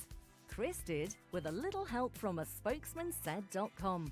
Getting real people, real savings. I'm Chris from Leicestershire, a truck driver. I went on a spokesman set, which was very straightforward and easy to use for an old git like myself, and saved over £300 on my car insurance. Find quotes from over 100 leading insurance providers at a spokesmansaid.com. Fighting for you, saving you money. Making small changes to your lifestyle could improve your chances of staying healthier longer. Start now by taking our free How Are You quiz. Just search 1U. There are many things a mother can pass on to her baby. Her smile, her eye colour, and her immunity to whooping cough. Whooping cough is a very dangerous illness for young babies, and at the moment it's spreading fast. A simple vaccination during your pregnancy can help to protect your baby in their first weeks. Please speak to your GP, nurse, or healthcare professional and pass on your immunity. As a parent, you always want to protect your kids, so make sure their vaccinations are up to date. Measles and whooping cough are on the rise and can cause severe illness, but childhood vaccinations can help prevent them. Are your child's up to date? Find out more. Search online for NHS vaccinations. This is Love Sport. Lots for breakfast. Me, Richard Lee. Patrick Christys here with you until 10 a.m. We haven't really touched on the front pages today, and I'm keen to do so, because I know there's one or two things going on today. There are indeed. On the front page of The Sun, I'll be honest with you, I thought someone had left some of the naughty salts in the office. Okay. Because it looks a lot like on the front page of The Sun there is a whopping great big line of cocaine, and that's because there is. So The Sun have gone for a real double whammy today. They've put a huge picture of a line of cocaine on the front and then a picture of Gomez's foot hanging off his leg on the back. So they've really gone for it. Really gone for it today. Coke epidemic in the over 50s, Rich. Is that what it is? That's it. Hospital cases have trebled in the last 5 years. Middle-aged cocaine users, are being rushed to hospital at a record rate. Cases involving those in their 50s and 60s hit 1,774 last year. That's 3 times the number of 5 years ago. So essentially now people in their 50s and over, you know when they go, like, you go to the doctors and you're normally getting on a little bit, like, how are you getting on? I've got a bit of stiffness in my leg, and to be honest with you, now they're going, I am great, this is brilliant, I've never had this much energy, I'm absolutely mad for it, fantastic, love your tie, where do you go shopping, do you want to come out with me tonight, I'm going out. This kind of stuff. Yeah. So, there's pros and cons. Okay, well, there you go. I think nicely put. What else is going on in the world? So I am inherently very limited on what I can and can't say because we've got an election coming up. Purdah. So I'm just going to remind everyone of this. In case you're wondering why I'm being even slightly less opinionated than normal on politics, because I'm being told under pain of death I'm not allowed to talk about it because this is Purdah. Andy Murray and wife Kim Sears are celebrating after the birth of their first son, which is rather good.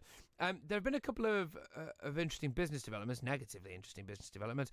Thousands of jobs are now at risk at Mothercare, as it announced it will put its UK retail business with 79 stores into administration.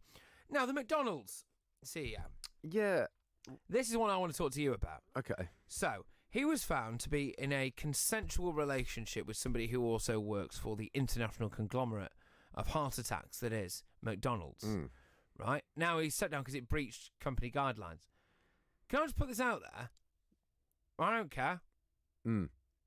How many people... Right, I'll tell you what, right now, don't answer this, people at home, because you might be doing the school run, you might have your wife next to you, you might have your husband next to you. You're cheating on them. Quite a lot of people are cheating on people. Quite a lot of people do have affairs. Quite a lot of people do have inappropriate work-based relationships. Quite a lot of people have inappropriate/illegal workplace relationships. If this is simply a consensual workplace relationship, I don't think anybody should be losing their job over it. It does seem a bit strange. We got many details of it just yet, because I know we touched on it earlier in the business news. And obviously it's a big gig that he's leaving, so it just feels like it doesn't feel like it's a lot. If it is what you've said it is, it doesn't feel like a lot. Yeah, so, well, I'm just going to read out now what is doing the rounds. So McDonald's just sent its CEO packing without so much as a Happy Meal after learning he had been having sexual relations with a fellow employee, and it is against the Golden Arches handbook. So the fast food chain announced on Sunday that Steve Easterbrook, who'd been in charge since 2015, had separated from the company after a consensual relationship between him and a subordinate, came to light. Now, if this is a consensual sexual relationship between two adults that probably spend a heck of a lot of time together on a daily basis, so what? So what? McDonald's really cares more about that than the fact that for a good period of time, the main component of meat in a cheeseburger was essentially a cow's eyelids. Like, come off it. Do you know what I mean, really? Where are your priorities, McDonald's? Fair enough. Well, point well made. What else is going on in the front pages? I'm not quite sure what I can add to that. It's quite conclusive. Yeah, well, there you go. Yeah, well, that's certainly something, isn't it? This is quite an interesting one.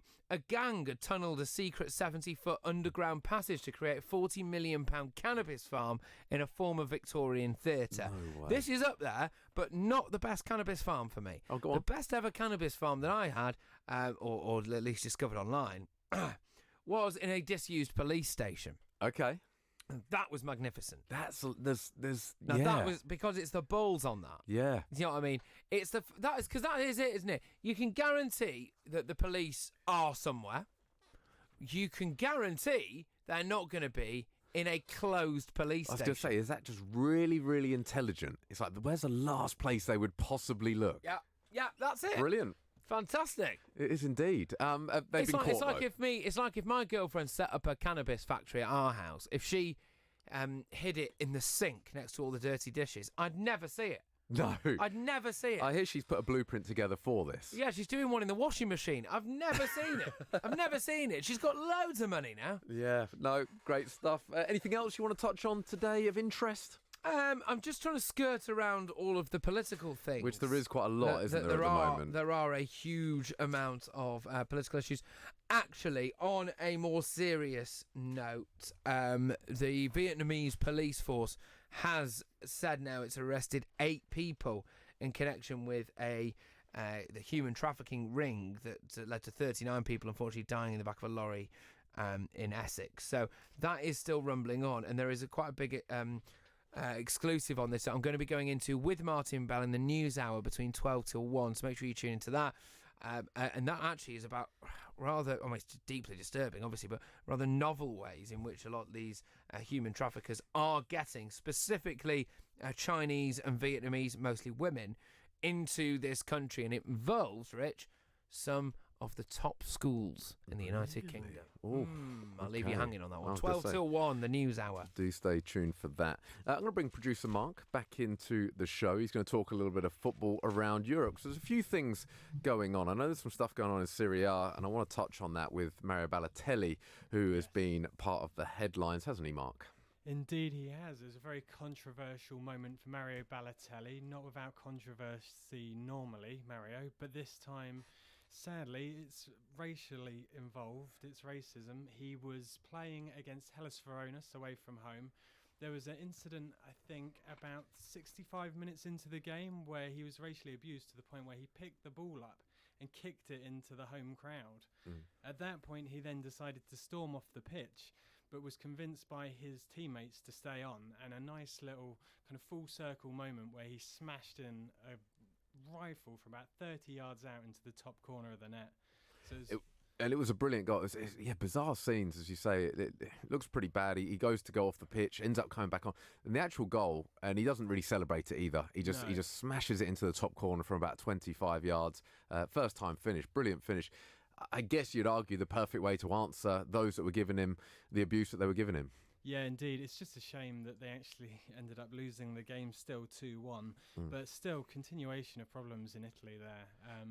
It does seem to be, and this is, I know it's I saw an interesting interview actually with Zaha the other day on Sky Sports, and he was talking about the amount of messages that he gets on a weekly basis now on social media. And it's just, if anything, as much as the heightened awareness is good, and we're talking about it a lot, and you feel that in terms of education, I guess it's very good. The other side to it is, of course, the more awareness, the more people out there, the more morons out there that will then almost want to jump on the bandwagon. And it feels like the more we talk about it, the more that it is going on. So you wonder, on one hand, it's very, very good, and the awareness is very good. On the other hand, it just feels like it's fueling something. Yeah, it's very disheartening, and it's going to eventually, all it's going to do is harm the quality of Serie A. Top players aren't going to want to go play and be subjected to that kind of thing. So, I mean, I grew up in the days where Serie A was one of the best leagues, if not the best league in Europe. So, if they want to get back to those days of quality football in Serie A, the only way they're going to do it is to try and sort these problems out, so they're not stuck in the dark ages here of football. Elsewhere in La Liga, there's kind of a race there in La Liga of who is the least poor team in the top four, because... Can I just to interrupt, Sure, because you said we grew up in an era when The Italian league Serie A was the best in the world. Can I also just say that still, their punditry it has been the best in the world. I think we all can remember, of course, Laura Esposito, who used to do a lot of the presenting on Football Italia on Channel 5. Yeah. And that was certainly my footballing awakening. Okay, right. Yeah, Fantastic. In a way that Michael Owen and Alan Shearer just simply can't match. No, yeah. No, of course not. You're going to try and rescue this segment? No, I was going to say, I'm trying not to comment on that. I mean, it's such a visual piece as well. I suggest listeners at home Google that. I do want to touch. You're right though with La Liga. I mean, it's bizarre. We talk about how tight the Premier League is. Given that in La Liga, 5 points separate the first 13 teams. Wow. Which is bizarre. Bearing in mind, you have got, of course, Barcelona and Real Madrid in this league, who are both on 22 points. Real Sociedad are on 22. Atletico Madrid 21. Sevilla 21. A point separating the top 5. It's just a ridiculous league at the moment. Would Mario Balotelli improve Manchester United? Yes. Do you think? Of course he would. Because he's gettable, isn't he, now? He's gettable. I mean, he would, but then it's, okay, going off a bit of a tangent, but I guess it would be another, is he the character to come in? Is this the right type of character to bring in when they're trying to change the culture? I mean, look, Mario Balotelli is another one of these that on his day, if you've got a Balotelli on his day, a Pogba on his day, even talking Maguire on his day, De Gea on his day, you've suddenly put all those players together, you've got a world-class team, but how often do they show up? Yeah, he is. He's doing all right, though, this season, Balotelli, but he just seems very settled. He says he has lunch with his mother every day now in Brescia and things, and so he's obviously settled, isn't he? Yeah, is that the answer then, maybe? We just need some of these players just have lunch with their mother every day.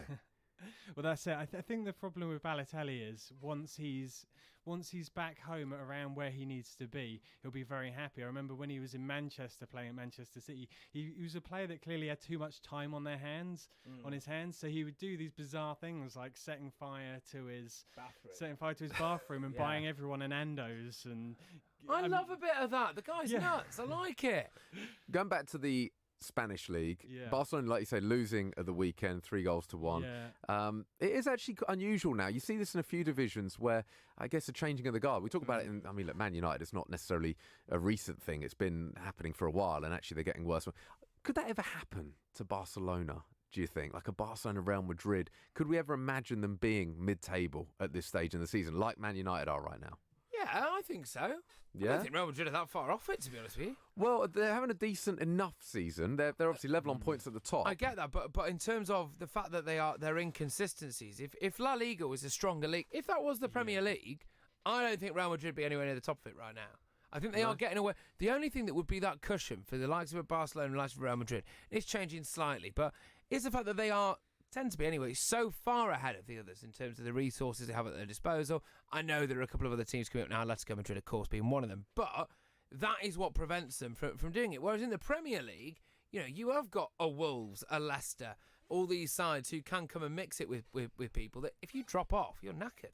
Yeah, I think it's important to point out as well, you've got 3 teams at the top of La Liga there, Barcelona, Real Madrid and Real Sociedad, all on 22 points. Now, if they were in the Premier League, they wouldn't even be in the top 4 based on that points total. You've got Barcelona who are top with 3 losses already in 11 games in the league. So, which is someone like Barcelona. You're right. It's actually averaging 2 points a game, which Leicester, Chelsea are both doing better than that. Of course, City and Liverpool are as well. It is interesting whether, and look, we talk about the Premier League getting stronger and stronger all the time, which I do think that it is. In a way, though, it'd be sad if La Liga starts to dwindle a bit. Serie A's obviously had its problems. Bundesliga is okay, but certainly not to the level of the Premier League. In some ways, I love the fact the Premier League's getting stronger, or appears to be getting stronger, but you don't want it to necessarily be at the detriment to other leagues. No, and it's very bizarre for a league where, these have been the teams that have dominated the Champions League in the last 5-6 years. So, Atletico Madrid are another one where they're 4th place and they've only won 1 game in the last 5 games in La Liga, and they can't bring the goals in either. No. So there's a real lack of, although they've got the João Felixes and Barcelona have Griezmann, Real Madrid have Hazard, there's a real lack of individual talent in that league right now, I think. In these top teams. Indeed. Well, look, we're going to be carrying on the European chats. We're going to be speaking to Matt Ford, German football expert, after this. Giving your team a voice. Love Sport Radio. Full of skill. full of flair, full of desire. Fulham FC is full of fire. Oh, what a goal! Be there at Craven Cottage as Fulham continue their surge towards the top of the Sky Bet Championship. Watch the unmissable action live in SW6, home of London's original football club. Absolutely brilliant. Grab your tickets now at fulhamfc.com. When looking for the best possible deal for his car insurance, Jim went on a spokesmansaid.com and saved hundreds. I'm Jim. I'm a radio presenter based in Glasgow. I couldn't believe how expensive the car insurance for our Citroen C4 Picasso was going to be from my existing insurer. I went on a Spokesman Said and saved an incredible £600. Just amazing. Find quotes from over 100 leading insurance providers at a spokesmansaid.com. Fighting for you, saving you money. Brilliant, I've finally quit. I can keep up with my kids now. I feel like I've got my life back. It's an amazing feeling when you stop smoking. Experience it for yourself with help from Smoke Free. Our range of free support can help you quit for good. From our app to emails, face-to-face and online communities. Search Smoke Free, because there's only one you. Oh, it's okay. Let's face it, when your kids are ill, you'd do anything to help them feel better. But remember, antibiotics aren't always needed. You might not realise it, but taking antibiotics when you don't need them puts you and your family at risk of a longer and more severe illness. Help keep your family well. Always take your doctor's advice on antibiotics. Search NHS antibiotics. All better. Love sport. Lots for breakfast. Me, Richard Lee, and Patrick Christys here with you for another 15 minutes or so. Martin Bell is up next, the brilliant Martin Bell. And of course, you do your show with Mr. Martin Bell at 12 o'clock, which is well worth a listen. It is. Yes, yeah, yes. I did tell you I was listening in yesterday, and I was crying with laughter over one particular segment. What was that, mate? No, we won't talk about that right now. No, just out of interest. We've got someone on the line. Oh, okay. We've got someone on the line, and I want to speak to them because there's some interesting stuff going on in German football right now. We do have Matt Ford, German football expert, on the line. Morning, Matt. Morning. Bayern Munich, losing 5-1 Bayern Music, I'd buy that album. It's like Now 54, so Bayern Music. Losing 5-1 to Eintracht Frankfurt, which saw head coach Niko Kovac leave his post after just 16 months. What's happening at Bayern Munich? Yeah, like I said, big 5-1 defeat to Eintracht Frankfurt at the weekend. That's probably music to a lot of German fans' ears. If I can go for that. I got it, mate. I got it. Don't worry. Good lad. As you've probably heard, it's resulted in Niko Kovac, the coach, being sacked after just 16 months. He won the double with Bayern Munich, League and Cup double last season, his first season, but that's not enough, and a 5-1 defeat is certainly not what Bayern Munich expect. He's gone, and now the manager carousel will continue in Germany.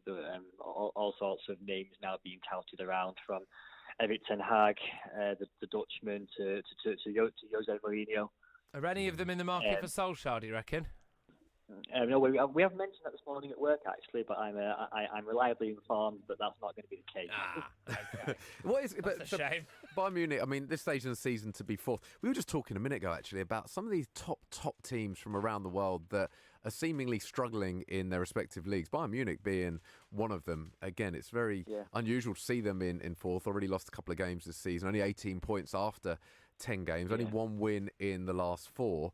What is going on there? Is it a little bit deeper than just the manager? Yeah, it's much deeper. Like the Bayern is fourth now, but I mean, where to start? It all comes down to the fact that Bayern find themselves in a period of absolutely massive transition. Niko Kovac came in. He wasn't anybody's first choice. He certainly wasn't Karl-Heinz Rummenigge's choice. He was more the choice of President Uli Hoeneß. Uli Hoeneß himself is stepping down as president this month at the club's AGM. He'll be replaced by the former CEO of Adidas. Whether this now gives Karl-Heinz Rummenigge more power in that power balance at Bayern Munich remains to be seen. He'll now want to push for his own candidate as coach. However, Karl-Heinz Rummenigge has also announced his intention to step down in the next couple of years to be replaced as CEO by Oliver Kahn.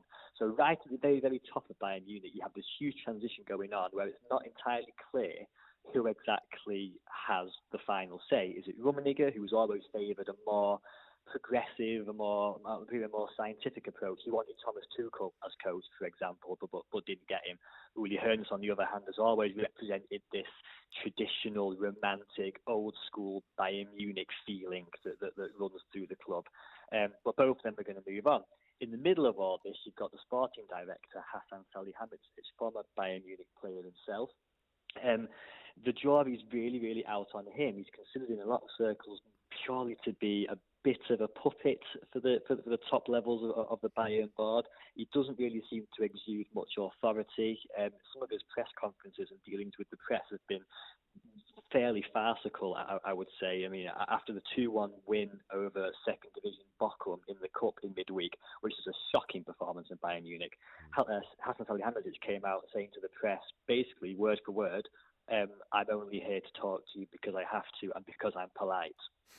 Well, what have you actually got to say? So all these issues are going on above the coaching position at Bayern Munich. So whoever comes in is going to have to deal with all that as well. Wow. It's a big job. No, it certainly sounds like it. I want to talk to you as well about, some bizarre scenes. Hertha Berlin met rivals Union Berlin in the Bundesliga. First Berlin derby for 42 years.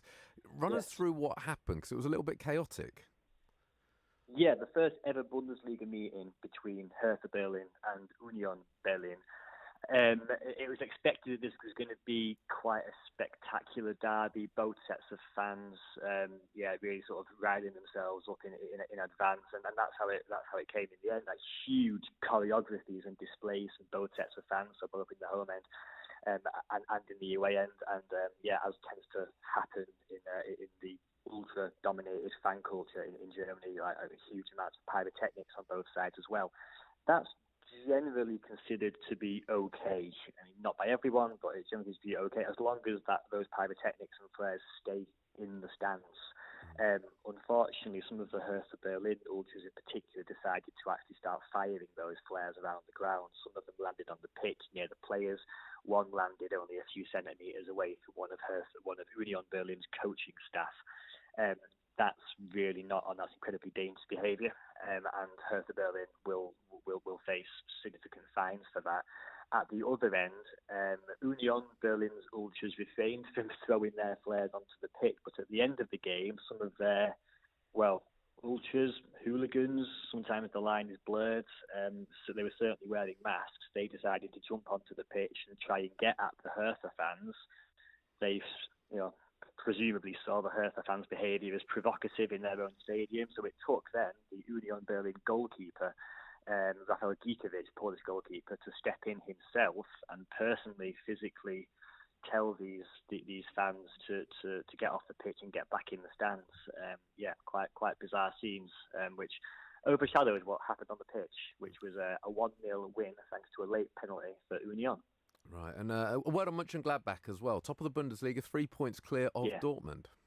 Yeah, extremely impressive. It was the first season for their new coach, Marco Rose, who joined them from Red Bull Salzburg, where he had a very successful time. And Gladbach are playing good football. Really impressive win last week, 4-2 over Eintracht Frankfurt, and then this week they were arguably even more impressive away at Bayer Leverkusen. A really professionally worked 2-1 win. Standout player for Gladbach at the moment, Marcus Thuram, who is the son of former French World Cup winner Lilian Thuram. He set up the first goal for Gladbach at the weekend with some good bit of skill on the right wing, and also scored the second. So really good start from Mönchengladbach. They're 3 points clear. If you ask any Gladbach fans around Germany, none of them are daring to dream that this could last. There's a long way to go, and they're enjoying it at the time being. But it's an exciting Bundesliga season for the time being. Fantastic. And lastly, big game in the Champions League tomorrow night. Dortmund taking on Inter Milan. How do you see that one playing out? Dortmund need a win. They were disappointing in Milan a couple of weeks ago, where many thought that they needed to get some points on the board after they impressed so much against Barcelona at home, but then didn't actually get a win out of it. I think listeners might remember Marc-Andre ter Stegen saving a Marco Reus penalty. That was actually 3 big points, or a couple of big points lost for Dortmund. So after that after that defeat, in Milan a couple of weeks ago, they need points in that group. It's a tough group. Dortmund, Inter, Barca, and Slavia Prague, and they need points. Yeah, indeed. Matt, appreciate you joining us. Matt Ford, German football expert, giving us his thoughts on the weekend's action. And yeah, Bayern Munich parting company with head coach Niko Kovac after their 5-1 defeat to Eintracht Frankfurt. It is. I go back to the point I made that it's not just Man United. You look at several teams around the world, several of these big teams, iconic teams that are struggling. It's the world, mate. There's a new world order out there, isn't there?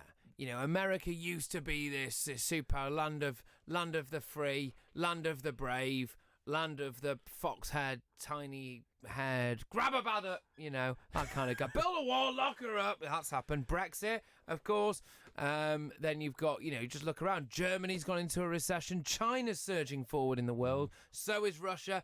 There's a new world order off the pitch with bizarre things happening that we never would have thought about. And that's happening now. It's transcending sport. So does football reflect life? Is this what we're saying? I think it absolutely does, mate. I think football reflects life because what I think it does is it breaks down the mindset for people that, well, there's an established way of doing things and that must be the correct way and that's the only thing that can happen. Whereas now we're like, yeah, Leicester, win it! Woo! Go on, Leicester! Do you know what? That moves on nicely. I want to touch on Leicester. I want to touch on the weekend's action. Also want to just touch on the rugby before we close. Of course, Martin Bell is up after Russ. Look, Leicester find themselves in third place in the table. Of course, them and Chelsea. Chelsea third in the table. But I look at those two, and the fact that we're only really talking about Liverpool and City. Leicester third in the table, Chelsea fourth, both on 23 points, only 2 points behind City, which we're looking at Liverpool and City as the top two are going to run away with it. Look, if Liverpool go and beat City next weekend, which they've got a great chance to do, and of course there is a chance that Man City could be fourth going into the international break, and all of a sudden we could be looking at Leicester and Chelsea and City both fighting out, or all fighting out for second, or certainly chasing Liverpool. It's quite nice to know that there are a couple of other teams playing exceptionally well, which Leicester are, by the way. Jamie Vardy, 10 goals already, keeping clean sheets for fun. For me, Kasper Schmeichel's the best goalkeeper in the league at the moment, I think, this season. I don't know what it is about him, but he looks so solid, more than I've ever seen him this season. I'm looking at them thinking they've got a serious chance of challenging, Yeah, well, 100%. Just time for me to throw my favourite stat out there, that in the time it's taken Liverpool to win the Premier League, Peter Schmeichel has won it, retired, had a child, and his child's won it. But I'm just gonna wheel that one out. But no, this Leicester side look good, and with Brendan Rodgers as well, you just sense that their mentality isn't going to drop. Yeah. And they're in the perfect position now, the Foxes, chasing the hens, which are, of course, Liverpool and City. Yes. Thank you very much, everybody. I will see you next week. Indeed. And Chelsea, I watched them at the weekend. Another team, look, there's a lovely narrative that's going round about Frank Lampard and... Right, discuss.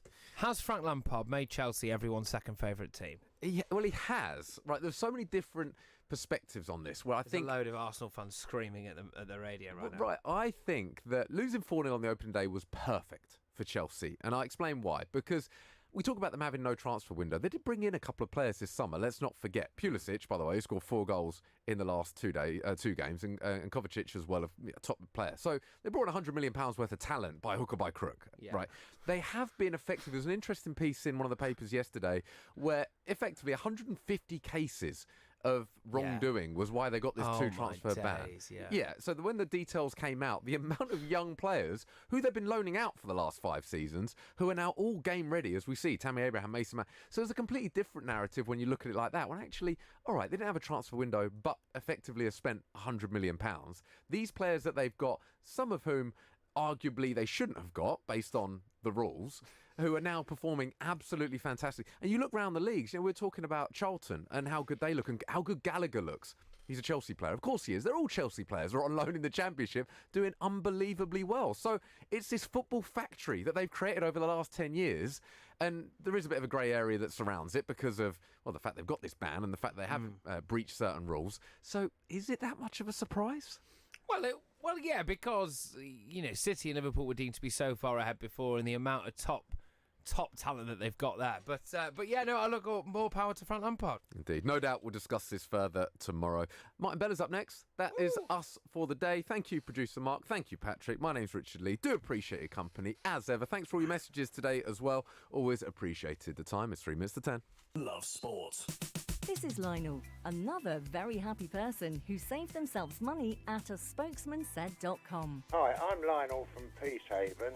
I took note of what the spokesman said and I saved £484 per year on my energy, and I recommend everybody does the same. A spokesmansaid.com. Getting real people, real savings. Compare, switch and save with a spokesmansaid.com. Fighting for you, saving you money.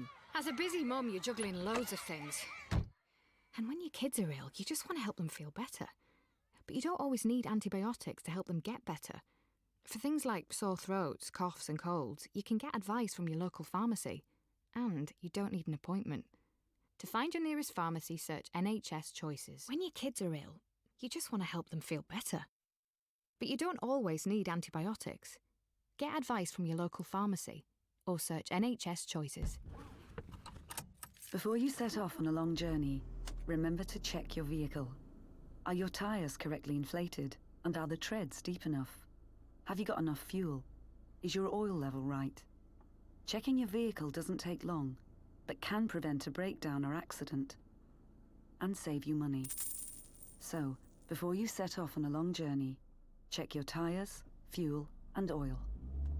Highways England, connecting the country. If you fall asleep at the wheel, you'll put your life in danger, and the lives of others as well.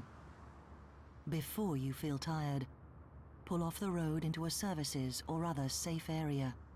Drink some strong coffee, and take a quick nap while the caffeine kicks in. If you're having a nap, you've left your lights on, sir. Right, cheers. Think. Don't drive tired. Morning all, you're listening to Martin Bell on Love Sport Radio. Coming up, we're going to talk about the weekend. What a sad note it was to lose the rugby, but we did well, but what a nice bunch to lose to, if I'm honest. I still found it quite emotional when they lifted the trophy. There was something about it. I sort of hung around for that. I reckon a lot of people switched off and weren't with